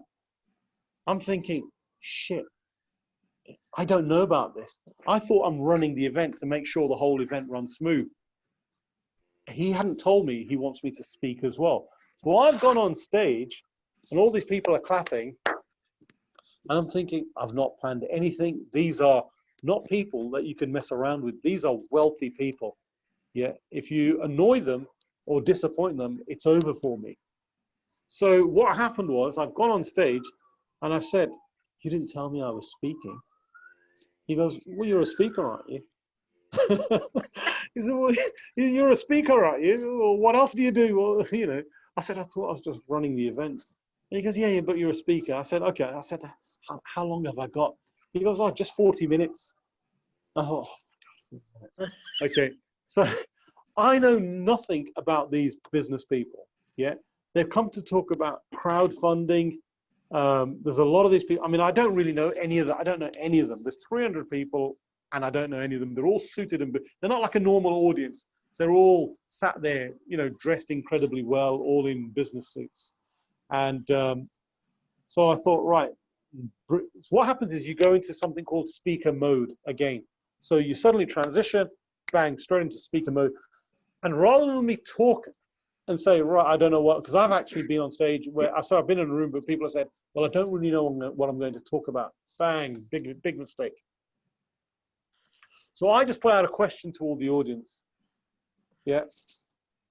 And I gave them some tasks to do. I said, I want you to find somebody in the room, yeah, that is going to be potentially your next business partner. Yeah. And I want you to find out the best thing about them, about their best skill of their best skill that you most love. Now, this was a bit of a sort of a long shot as well with an audience like this, because they're very stiff upper lip business type people, very traditional businesses. And they got up a little bit on certain thinking, we've never done this before. I said, go, clapping like that, you know, so you take control. I said, go, come on, up guys, mix in the room. I want you to connect. You've got people from all over the world here. I said, I want you to find somebody new from a country that is not from yours. And I want you to find your potential next business partner. Then I want you to tell me what you've learned about that person. Yeah. So so now they've all sat down, and then I guess what? I don't have to do much talking. I've got them all talking now. Now they're all sharing. Right. Okay. Well, I want you to tell me what you learned. I want you to tell me what you've learned. Yeah. And then I'll say, right, tell me, why are you here? What brought you to this conference today? So they told me everything I need to talk about. So as they're telling me why they've come, I thought, okay, now I know why they're here. Okay, because I wasn't really interested in the event and what the content was. I actually didn't know anything about the event. They're now telling me all the stuff I need to know. Yeah. So this is about, Saroj, when you said earlier about not being scripted and thinking on your feet, the cold calling skills in sales gave me these skills, gave me that ability to what I call thinking on your feet, thinking sharp, thinking on the feet, not having time to plan anything. And if you can develop that, that's a powerful skill to create and develop. My Facebook lives are always ad hoc. Brilliant. So, but by the way, also do not just do only ad hoc Facebook lives. Okay. Whoops. Have I just gone off screen? Okay. Do also do some planned ones as well, because what I do is I'll have a specific subject that I want to talk about. If you do only ad hoc videos, I think what will happen, do you get many people watching your videos, Sarah? Sometimes, probably about, it could be 10, it could be 15, it could be 40 that have views. Yeah, total views, what do you get, say, within 24 hours? Oh, I don't know. I've never really checked within 24 hours. It could be up to 100 sometimes. Okay, so I would really, if I'm going to be doing, cheers, Jay, plug it in as quick as you can. If I'm doing videos, I want a lot more views than 100. Okay. Cheers, Jay. Thanks. I think his battery's dying out. But what I want maximum impact. If you started doing some videos where you announce a subject beforehand, yeah, you've now got people who will plan their diary for you. Yeah. Okay. And what they'll do is they'll put time aside, and they will come and join you, because it could be something that is important to them. If I don't know what Saroj is, if I generally know Saroj talks about coaching, and I'm one of your fans, I'll probably watch you every month or every week when you come on, yeah. But if I'm not your raving fan, yeah, and we all have loads of people who are not our raving fans, yeah, okay, there's a good chance I probably will find something more interesting to do, because I don't know what you're going to talk about. Yeah, people like certainty as well. So what I always say is respect the requirement of people's need for some level of certainty. Okay, so I will often announce I'm going to be doing a Facebook Live, and it's all about handling objections in sales. Yeah, or it's about transitioning to Zoom. I've done a video on that, transitioning to Zoom, you know, for people who've got businesses. Okay, so guess what happens? Loads of people are queuing up waiting for that live to happen. Okay. Plus it gives you a specific title to put on there. You can then share that out to other groups. You can do a watch party with it so much easier and increase your exposure. You know, you want to do the things that get you the most exposure. Okay. You know, and by the way, once you've given it a title, there's nothing stopping you being ad hoc within what you talk about. Yeah, so you can still give it a title and then get back to what you really want to talk about. Okay, because you've got them there already now, and you've given them that taster of what they need, but you've also expand on other things. Yeah, and if you're used to being able to talk ad hoc, then you'll have absolutely no problem in being able to maintain a conversation throughout. Is it good to, Shukeel, is it good to be more yourself being showing your authenticity to people, so they warm up? It's a terrible idea. Never be yourself. No, yeah, absolutely, always be yourself. Okay, no, absolutely. And you know what? Here's the thing. People are.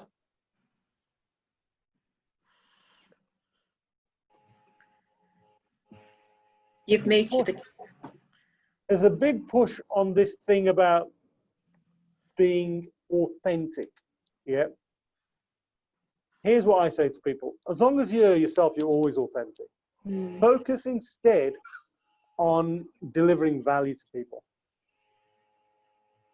Yeah. Because there's a lot, I mean, when somebody says be authentic, be yourself, I can't be anybody else. You know, and if I try, people start thinking he's fallen out of his tree. That's not him. That's not Shukeel. Okay. And then here's another thing. Sometimes we think, I can't be that excited person. Everybody knows me as really quiet. Yes, you can.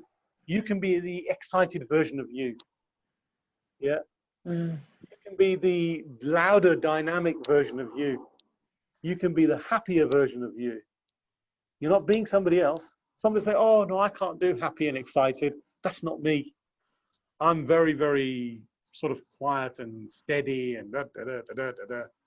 I'm saying, well, no, that's what you choose to be. Yeah. Choose to be a different version of you. It's always a version of you. Yeah. Which version of you do you want to do today? Or which version of you will work best for this current situation? Yeah, we'll come in on a Facebook Live to inspire people, you know, talking like you're the BBC News reporter. Will that inspire the world? No, it won't. Yeah. So do the version of you that will get the right result for the audience that you have got or want. You know, do the right version of you. I think, you know, looking at your videos, Shukeel, I mean, the very first time I saw you on video, I think it was, it made me stop and listen to you because you were just casual, very yeah. And I think when you're casual, you're you warm up immediately, I think, you attract people. Because there's so much there's so much on media at the moment that people are behind businesses rather than in front of them. And I think if you're the face of your own business, that has a massive, huge energy that spurts out. And not only a business, whatever your business is, but people, I think, will warm up to you because of you. And then first you, and then to look at what your business is about. 100%. You know, it's people do business with me, not with my business. Yeah. So it's about your personal profile, your personal brand. So what you've got to do is let people see the best side of you. You know, what is the best side of you? What's the most dynamic side of you? What's the engaging side of you? What's the fascinating side of you? What's the interesting side of you? Let people see these things. You know? So all of us have been in a shell at some time. Yeah. And we don't let our best side out. Because why? Because we're afraid of judgment. We think, oh, people will laugh at us. People will think I'm not being me, or I might make a mistake, or, you know, whatever the reason might be, we tend to fear judgment of some sort. And what you got to do is get over the fear of judgment, because people will judge you anyway. Even if you're exceptionally talented, they'll think, oh, she thinks she's good. And say, well, yes, I am. Okay. I love that. She thinks she's good. And people only say that because you are good. Yeah. People only ever say that when you actually are good. Okay. Or they envy you. Yeah, they envy you. They are doing that because they wish they could be you. But how do you deal with people who actually copy you then and try to be you? That's a good question. Yeah. At first, I'll tell you what, I would get annoyed with it. Because I was thinking, why are they copying my content, copying my style, copying my content, copying my words? in the end, I thought, you know what? I can get angry with the world and become bitter and lose my focus, or I can just ignore it and say, thank you so much for learning so well from me. Okay, I'm so pleased that you think I'm good enough to imitate and learn from. Thank you.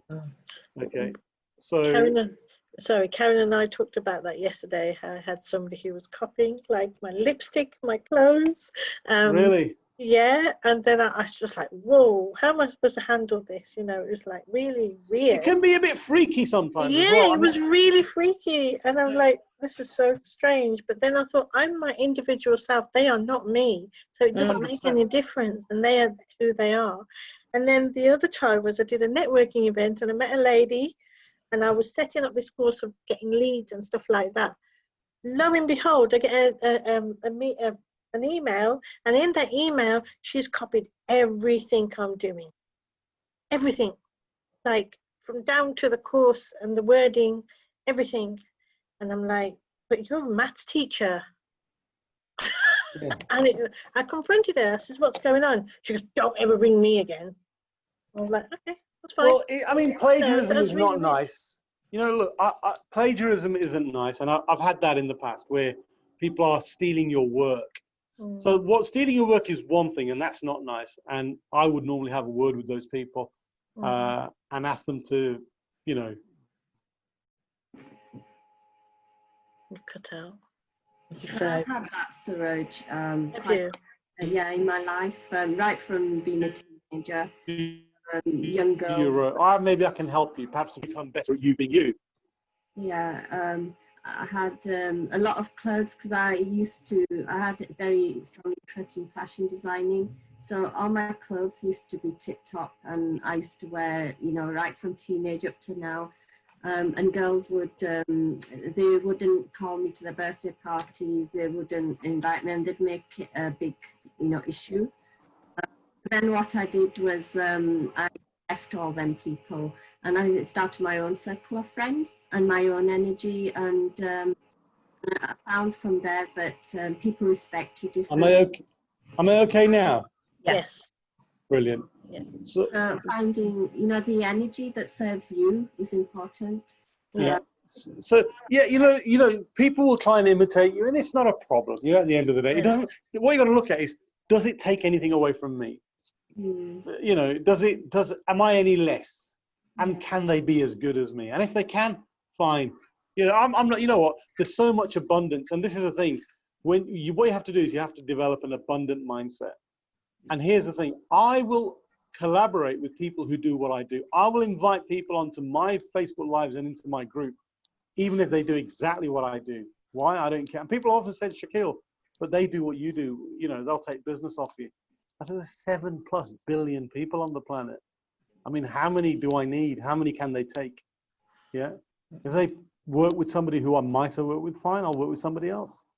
Yeah, there's not another Shukeel. There's not another Shukeel. Well, there's nobody else who, you know, I'm just me on my, yes, I'm one of me. And look, there's enough out there for everyone to go around. Yeah. But I used to be, just like you're saying now, yeah, there were times when I would be very defensive, very protective. I'd get angry and I'd get annoyed and I'd think, how dare they? But what happens is you spend your time in negative energy. Yeah. And negative energy is toxic. It makes you sick. It holds you back. It drops lowers your creativity levels.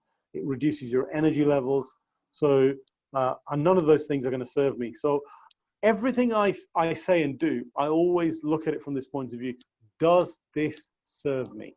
Yeah. Yeah. I'm not a robot. I'm not a machine. Yeah. So sometimes I make mistakes and I'll do things that don't serve me, you know, because I'm human as well. But I'll try and learn from the experience and try and think, does this serve me? Does this, some people are very real. I've got some friends who are like machines.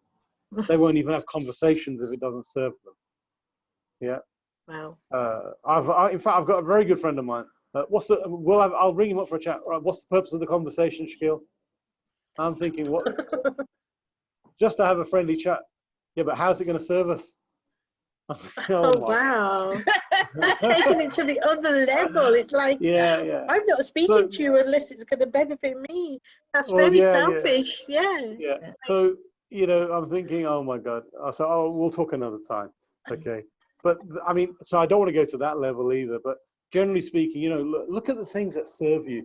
And if a particular way of being doesn't benefit you and the people around you, and it lowers your ability to serve your audiences, your followers, the people who rely on you for help and advice, the people, you know, look at look at everything that you do in a way that, and it's again what I said earlier, your people are always, you're teaching your people something. You're always teaching your people something. So by you getting bogged down in getting pissed off with negativity because somebody's, you know, copied you or stolen your content, okay, that then shows to your audience and your followers that that's the thing to do, is to get bogged down the moment that happens. Yeah. So I've had people ring me up and say, I had that conversation, what do I do? I say nothing. Well, what do you mean nothing? I spent hours and months producing all this content. I said, have you done well with it? Okay, fantastic. The person who's just stolen your content can't do well with it because they never created it. Yeah. But here's the other thing also. Some people get ahead of themselves and they give themselves too much credit for the knowledge they've got. Let me explain this. Okay. There is nothing new under the sun. It's all been done before. It's all been said before. It's all been thought before. Yeah. We are not so special that we've just come up with a brand new thought that billions of people over thousands of years have never had before us. Yeah. We don't own any knowledge. We don't own any experiences. It's all been done before. Yeah. So I don't get hung up with people who are going to do what I've done or, you know, learned from me and gone off and done their own thing. Yeah. Some people are hung up on having, that they need to be credited at all times for having taught them. I don't care. I mean, I do like being credited for what I've taught somebody, but I don't need them to constantly do it throughout their life because they're going to move on, you know, and nobody came to you as a brand new baby as if they never knew anything else in their life. Yeah. They came to you as almost a complete package. And what you've done is you may have added the final 1% to finish them off, to finish off their learning or finish off their, you know, life experience. And you've put a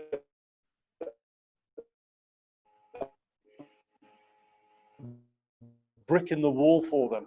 So you may be responsible. Say to people, don't get ahead of yourself and think you're the one person who is so important that you're the only person who changed their whole life.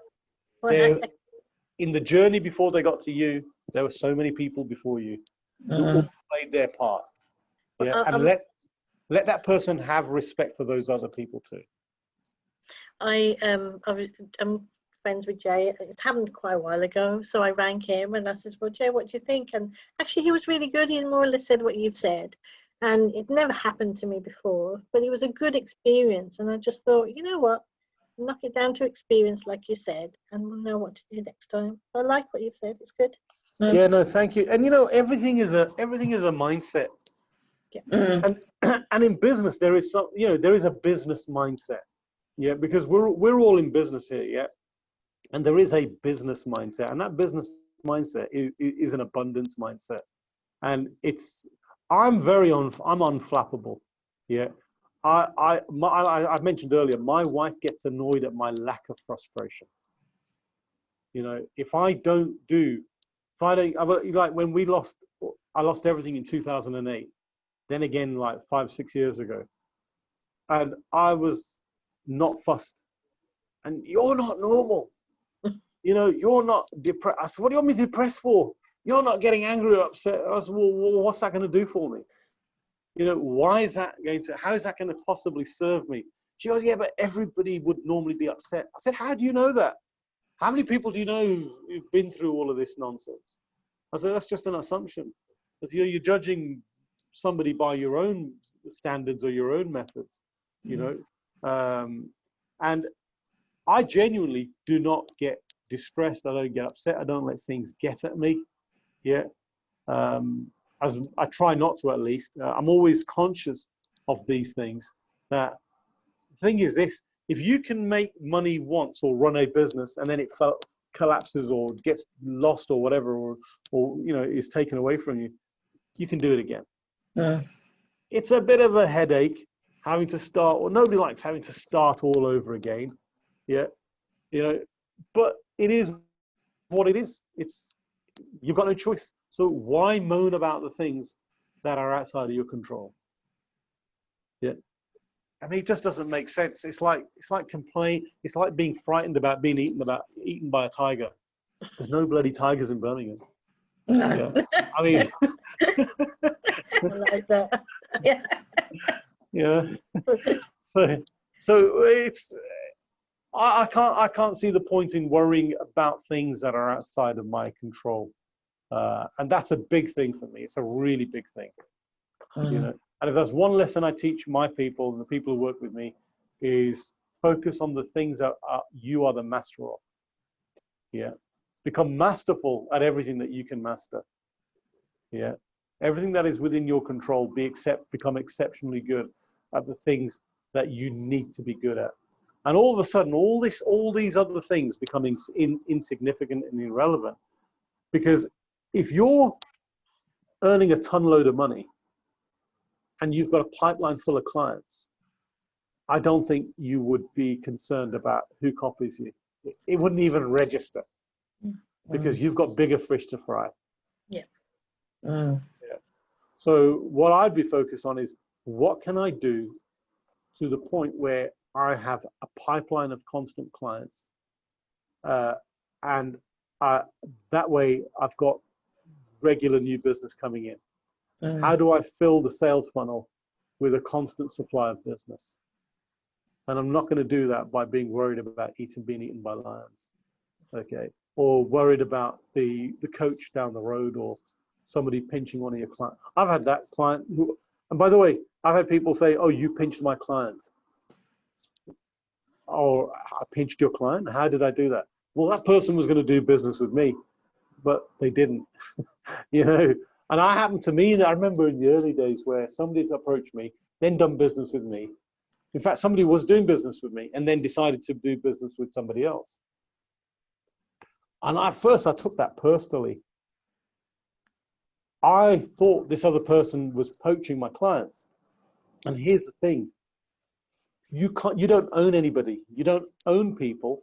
People have a right to go and do business with who they want to. And maybe if I was better, they wouldn't need to look elsewhere. Yeah. So I worked on making sure that never happens to me again by becoming even better than I was. Yeah. I'm trying to work out, where do I need to skill up?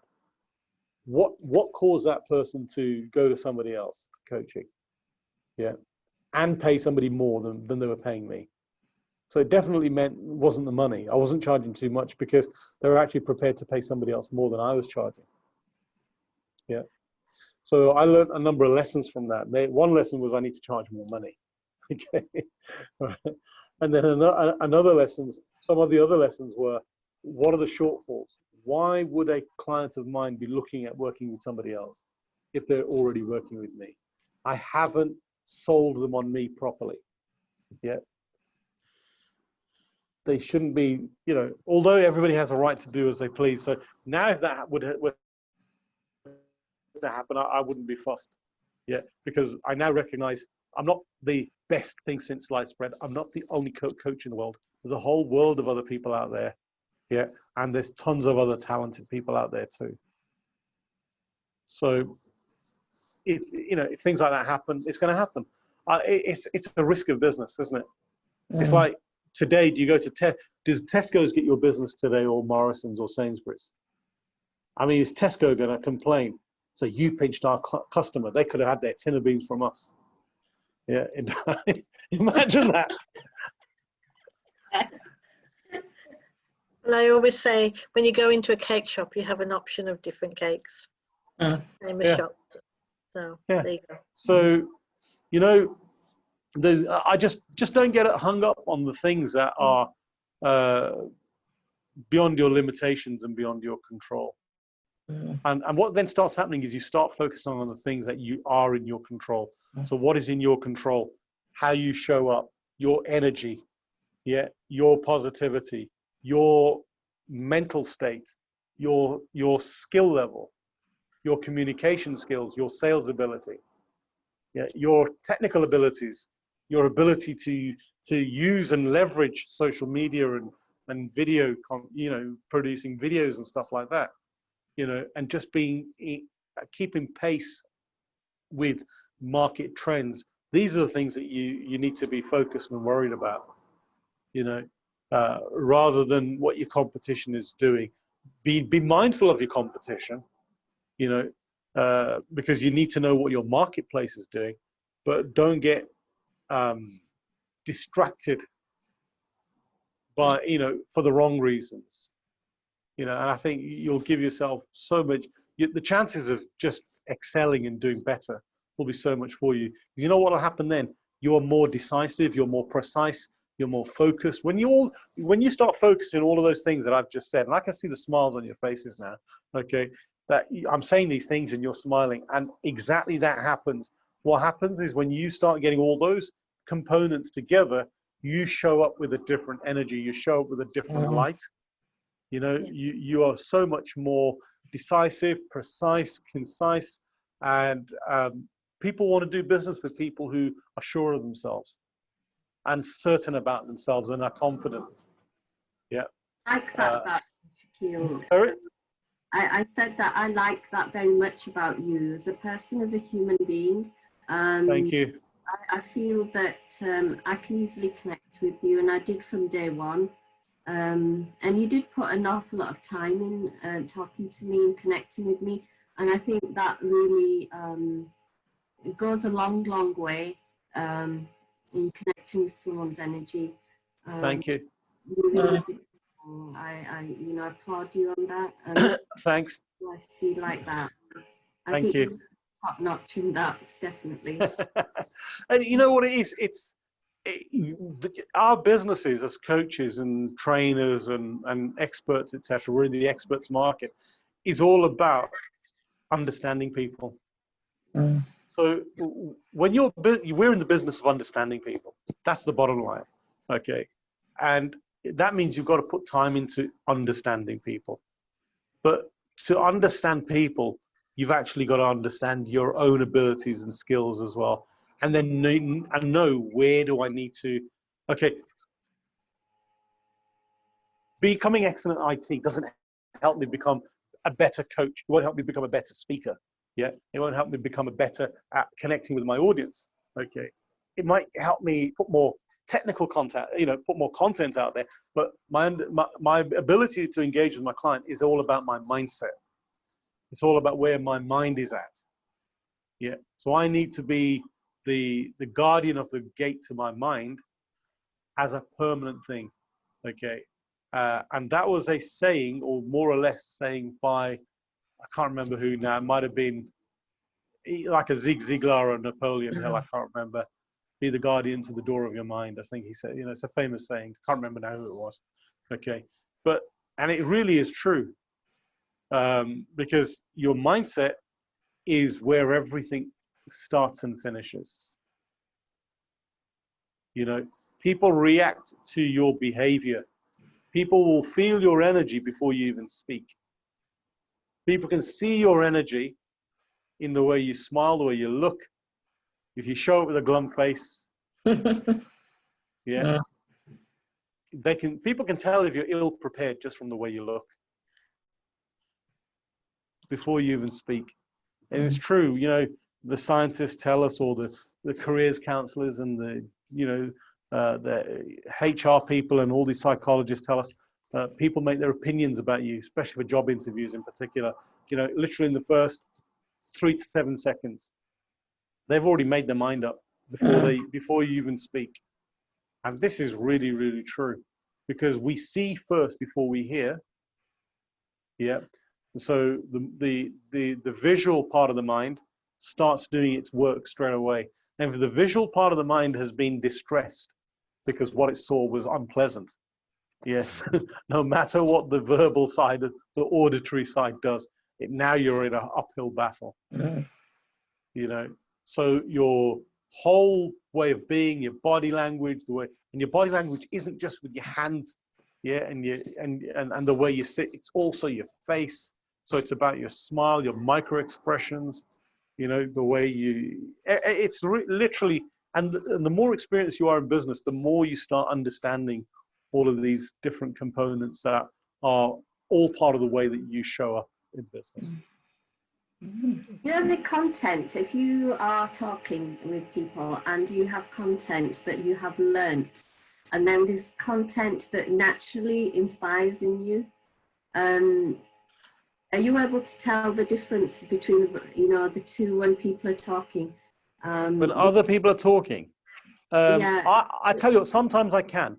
Sometimes I've been to talks where I'm thinking they've just read that from a book. Okay. And I know whose book. Yeah. I've been to trainings and I'm thinking, I actually know the content. I've come across it. Yes. But I'm not going to hold it against that person, other than they perhaps didn't do a good enough effort to make it their own content. Yeah. One of the things I'll do, we all learn, like I said earlier, everything, there's nothing new under the sun. Yeah. So whatever I'm sharing with you today, somebody taught me all this. Okay. So I wasn't born with all this knowledge, you know. I was born with two thoughts, you know, we're all born with two things, and those are fears, two fears. The fear of falling and the fear of loud noises. Everything else we learn. So the only thing I like to think is that if you're going to share knowledge that you've picked up from somebody else or from a book, try and personalize it. Also if it's a specific direct quote, then credit the person you've taken it from. People love to see, because it's a sign of respect. And if I now acknowledge and respect somebody else, I'm now going to be better at securing respect as well. Okay. But what I don't want to do is pass off somebody else's experience or knowledge or training as mine. Okay. You're quite good calling them people on and interviewing them, because that can create another kind of a content for your platform then. Well, interviewing people is a way of creating content. So, I mean, that's what I do, a lot of interviews. I've interviewed some really exceptional people, some unusual people as well, like bank robbers. I've interviewed a lot of speakers and trainers and entrepreneurs. And then I've also interviewed Britain's most prolific bank robber, which was a couple of months ago. Vinnie Bradish. He'd done 200 banks over 10 years with a shotgun. You know, and then he's out of jail now. His brother, his brother is still in jail. He'll be out in a couple of years, maybe soon. And his brother's done a degree in criminology whilst he's inside. Okay, and Vinny did NLP and a few psychotherapy, counselling, and all sorts of stuff. You know, he's qualified. And this is a guy who never went to school, who was, you know, absconding school from the age of 13, 14, okay, and not paying any attention, wasn't particularly good at reading and writing, and that's both of them, by the way, and now they're like, you know, really, you know, and it's never too late to learn, so you can always add to your learning as you go along, but just try to make, if you have to repeat information that you've read, try to present it in a way that shows your personality, shows your characteristics, you know. And whilst you're doing that, what happens is you strengthen your learning as well, because you're having to analyze, not just read. You're having to put thought into this material, not just regurgitate. Yeah. And that starts becoming the difference between somebody who becomes an expert at what they do or an authority at what they do. Yeah, because all of us want to strive to become experts and authorities in our field. Yeah. So hopefully there's some useful sort of advice and information there. And by the way, the stuff that I've shared like today, You know, this is stuff that I've learned over decades from people as well. Then I've tried to sort of, you know, and I always acknowledge I learn so much from the people around me. You know, and I'm constantly learning. That's the other thing, is that I'm always constantly learning. And then try to put things away that fit my personality. Maybe I might reword something, you know, or maybe because I'm doing the thinking, I'm always doing the thinking about how can I communicate this message out with people. And then it naturally starts being put out in my particular style, you know, and that way you come across better, you get better engagement with your audience, and you're not seen as, or you don't look like a copycat. Because remember, the copycats, the people who just blatantly copy, I think they never really get very far with, you know, they don't necessarily do too well, usually, you know, because they're all they're ever doing, so they never have. Is that useful stuff? Yes. Yeah, definitely. Yeah. Thank you very much. Can I just say something? Can I just say something? Shukeel, it's the first time I've kind of listened to you speak, and like on a sort of, I don't know, a longer basis. And it's been really enjoyable and useful. Thank you. Thank you, Karen. Thank you very much, Saroj. I know you. I don't think we've spoken on a phone call before. No. But we've messaged, and you've exchanged text messages with me in the past. A couple of times, yes. On Messenger. Yeah. So and here's the thing: getting in front of people is powerful, because I've now had the opportunity to perhaps explain who I am better and what I do. Mm-hmm. And so this just proves the point of making that extra effort in trying to connect with people. And, you know, who knows, you know, I don't know, you might want to say, Shukeel, can we have a private call? Can I find out more about what you do? And this is what happens. That's why I say to people, make the extra effort. That's why, look, it didn't matter to me that there's only 5 or 6 people here today. That's really irrelevant. I'm interested in the people who show up. You know, some of my own webinars I'm doing, like I'm doing tonight at 7 till 9 p.m. I've had up to 50 people on there. I think I've had as low as 8 people on there, or 7 people on there. You know, am I bothered initially? Just for a moment, it's just numbers thing, isn't it? It's vanity. We'd all like a big turnout. But what's important is serving the people who are there, and then the people who are there will let you know their appreciation, because you can see it in the comments, you can feel it in the feedback, you can see it in the body language. So it's all about, everything is all about how you show up and how you choose to show up. Everything is always in your control. Everything is, you know, some people say, I've had a bad day today. How does the day affect you? You know, what's the day got to do with the 7 billion people on this planet or more? Yeah, and the day, it doesn't control you. You know, the weather doesn't control you. Okay, I have people, oh, I'm feeling a bit glum today. Why? It's raining. What the hell's that got to do with anything? It's raining. Was it raining in your head? You know, it's people. What they do is, human nature is always looking for a way of making an excuse to absolve ourselves of responsibility. Yeah. And that's why coaches exist. Because we as coaches and trainers and mentors exist to help people get back on track, to show them that people need to step up, take control, take responsibility, and shape their destiny and their day. Yeah, if you can shape your day, you can start to shape your destiny. You know, I suppose starts with at least trying to shape your own day, rather than telling people that, oh, I'm having a bad day. Or I think, why? Because there's a cloud up in the air. I don't know. Yeah. Well, thank you so much for attending my afternoon tea. Thank you. It's been a pleasure. Anything that the virtual coffee morning afternoon tea, party down the pub, can do to help you? Well, you've already done it. You've invited me, and that was an absolute pleasure. And I think, you know, just carry on doing what you're doing, Karen. I know Karen is, I've known Karen now for many years now, and I've seen the journey that Karen's been on as well. Like starting off as a new coach, started speaking at events and online for the first time, and now growing to clients who are overseas in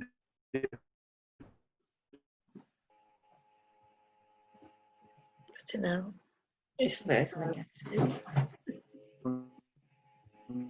countries, and that's technology. You know, embracing technology, all of these things. It's absolutely fantastic to see that, and that's why you're starting to get clients who say the things they say about you, because you're putting in the extra effort. You're going beyond. And here's the thing I always say: is go beyond what most people are prepared to do. You know, where most people stop is not where you stop. Yeah, I only stop when I can't carry on anymore. That's it. Yeah. You know, I stop when I stop when I can't go on. Otherwise, I don't have time limits. I don't have limitations on where I think I can go or what I think I should be able to achieve. You know, because these things hold us back. These things hold us back. So it's great to see Karen. Just keep doing what you're doing. You're doing everything perfectly right. But it wasn't always easy, was it? No. I had my obstacles, but yeah. I got through them. You had challenges. You had difficulties. Sorry, Karen. How long ago did you do the NLP? I started my journey in 2015 and qualified as a master coach in 2016 and qualified as a trainer in January 2020. Oh, wonderful. Excellent. Amazing. Yeah. And that's just been relentless effort. Yeah. You know, and that's one of my key words, relentless. I'm relentless. And when you have to convince yourself and tell yourself you're relentless. And I tell you what, there were times before the lockdown when I was up and down the country. Sometimes I could have been doing in 2 different cities in a day or 3 cities in a day. And people, because I put everything on social media, I'm saying, Shukeel, where do you get the energy from? You're on call, always on the go. You're always out, always at events, always, because I film everything. And I'm thinking, well, what's that got to do with being tired? Or what's that got to do with, I'm leveraging those opportunities. I look forward to doing more, because the more I do, the more I get exposure I can leverage. So I record it, I put it on video. That's my opportunity to show off to the world. Yeah, this is who I am. This is what I do. You know, and if you are busy and you are active, then use that to inspire other people to take action as well. So physically, I'm very active, but I'm also lazy. When I mean lazy, I like to get the maximum result for minimum effort. So, you know, if I can see a shortcut that's going to work, I'll take it. Yeah. So I'm also quite lazy as well. But what I do is, by being extremely active, okay, is I'm setting an example to the people who are going to follow me and to the people who are going to potentially become my clients. Yeah. And people will do business with people who will go the extra mile and who are proven and seen, who don't just say it. Because here's the thing, with a lot of what I do, I don't have to sell myself much because they see me doing it. Yeah. Yeah. And that's very, very obvious. As a character in me, I generally don't have to sell myself to people because I demonstrate what I'm doing. They're seeing me all the time. Yeah, I'm very, very visible. I don't hide anything. Whatever I'm doing, I'll normally put it on film or it's on camera. I'll take pictures and whatever. So I'm documenting everything. You know, and here's the other thing about that is when you do document everything, you can see where you've come from. Yeah. Yeah, it's so inspiring, and it makes the effort that you put in so much more worthwhile. You know, it makes it so much more worthwhile for you. So there you go, ladies. Yeah. Well, thank you very much. Thank you. Thank you. Fantastic. It's been a pleasure. Yeah. Thank you. It's been brilliant. I'll see. By the way, Sarah, I don't know if you've attended the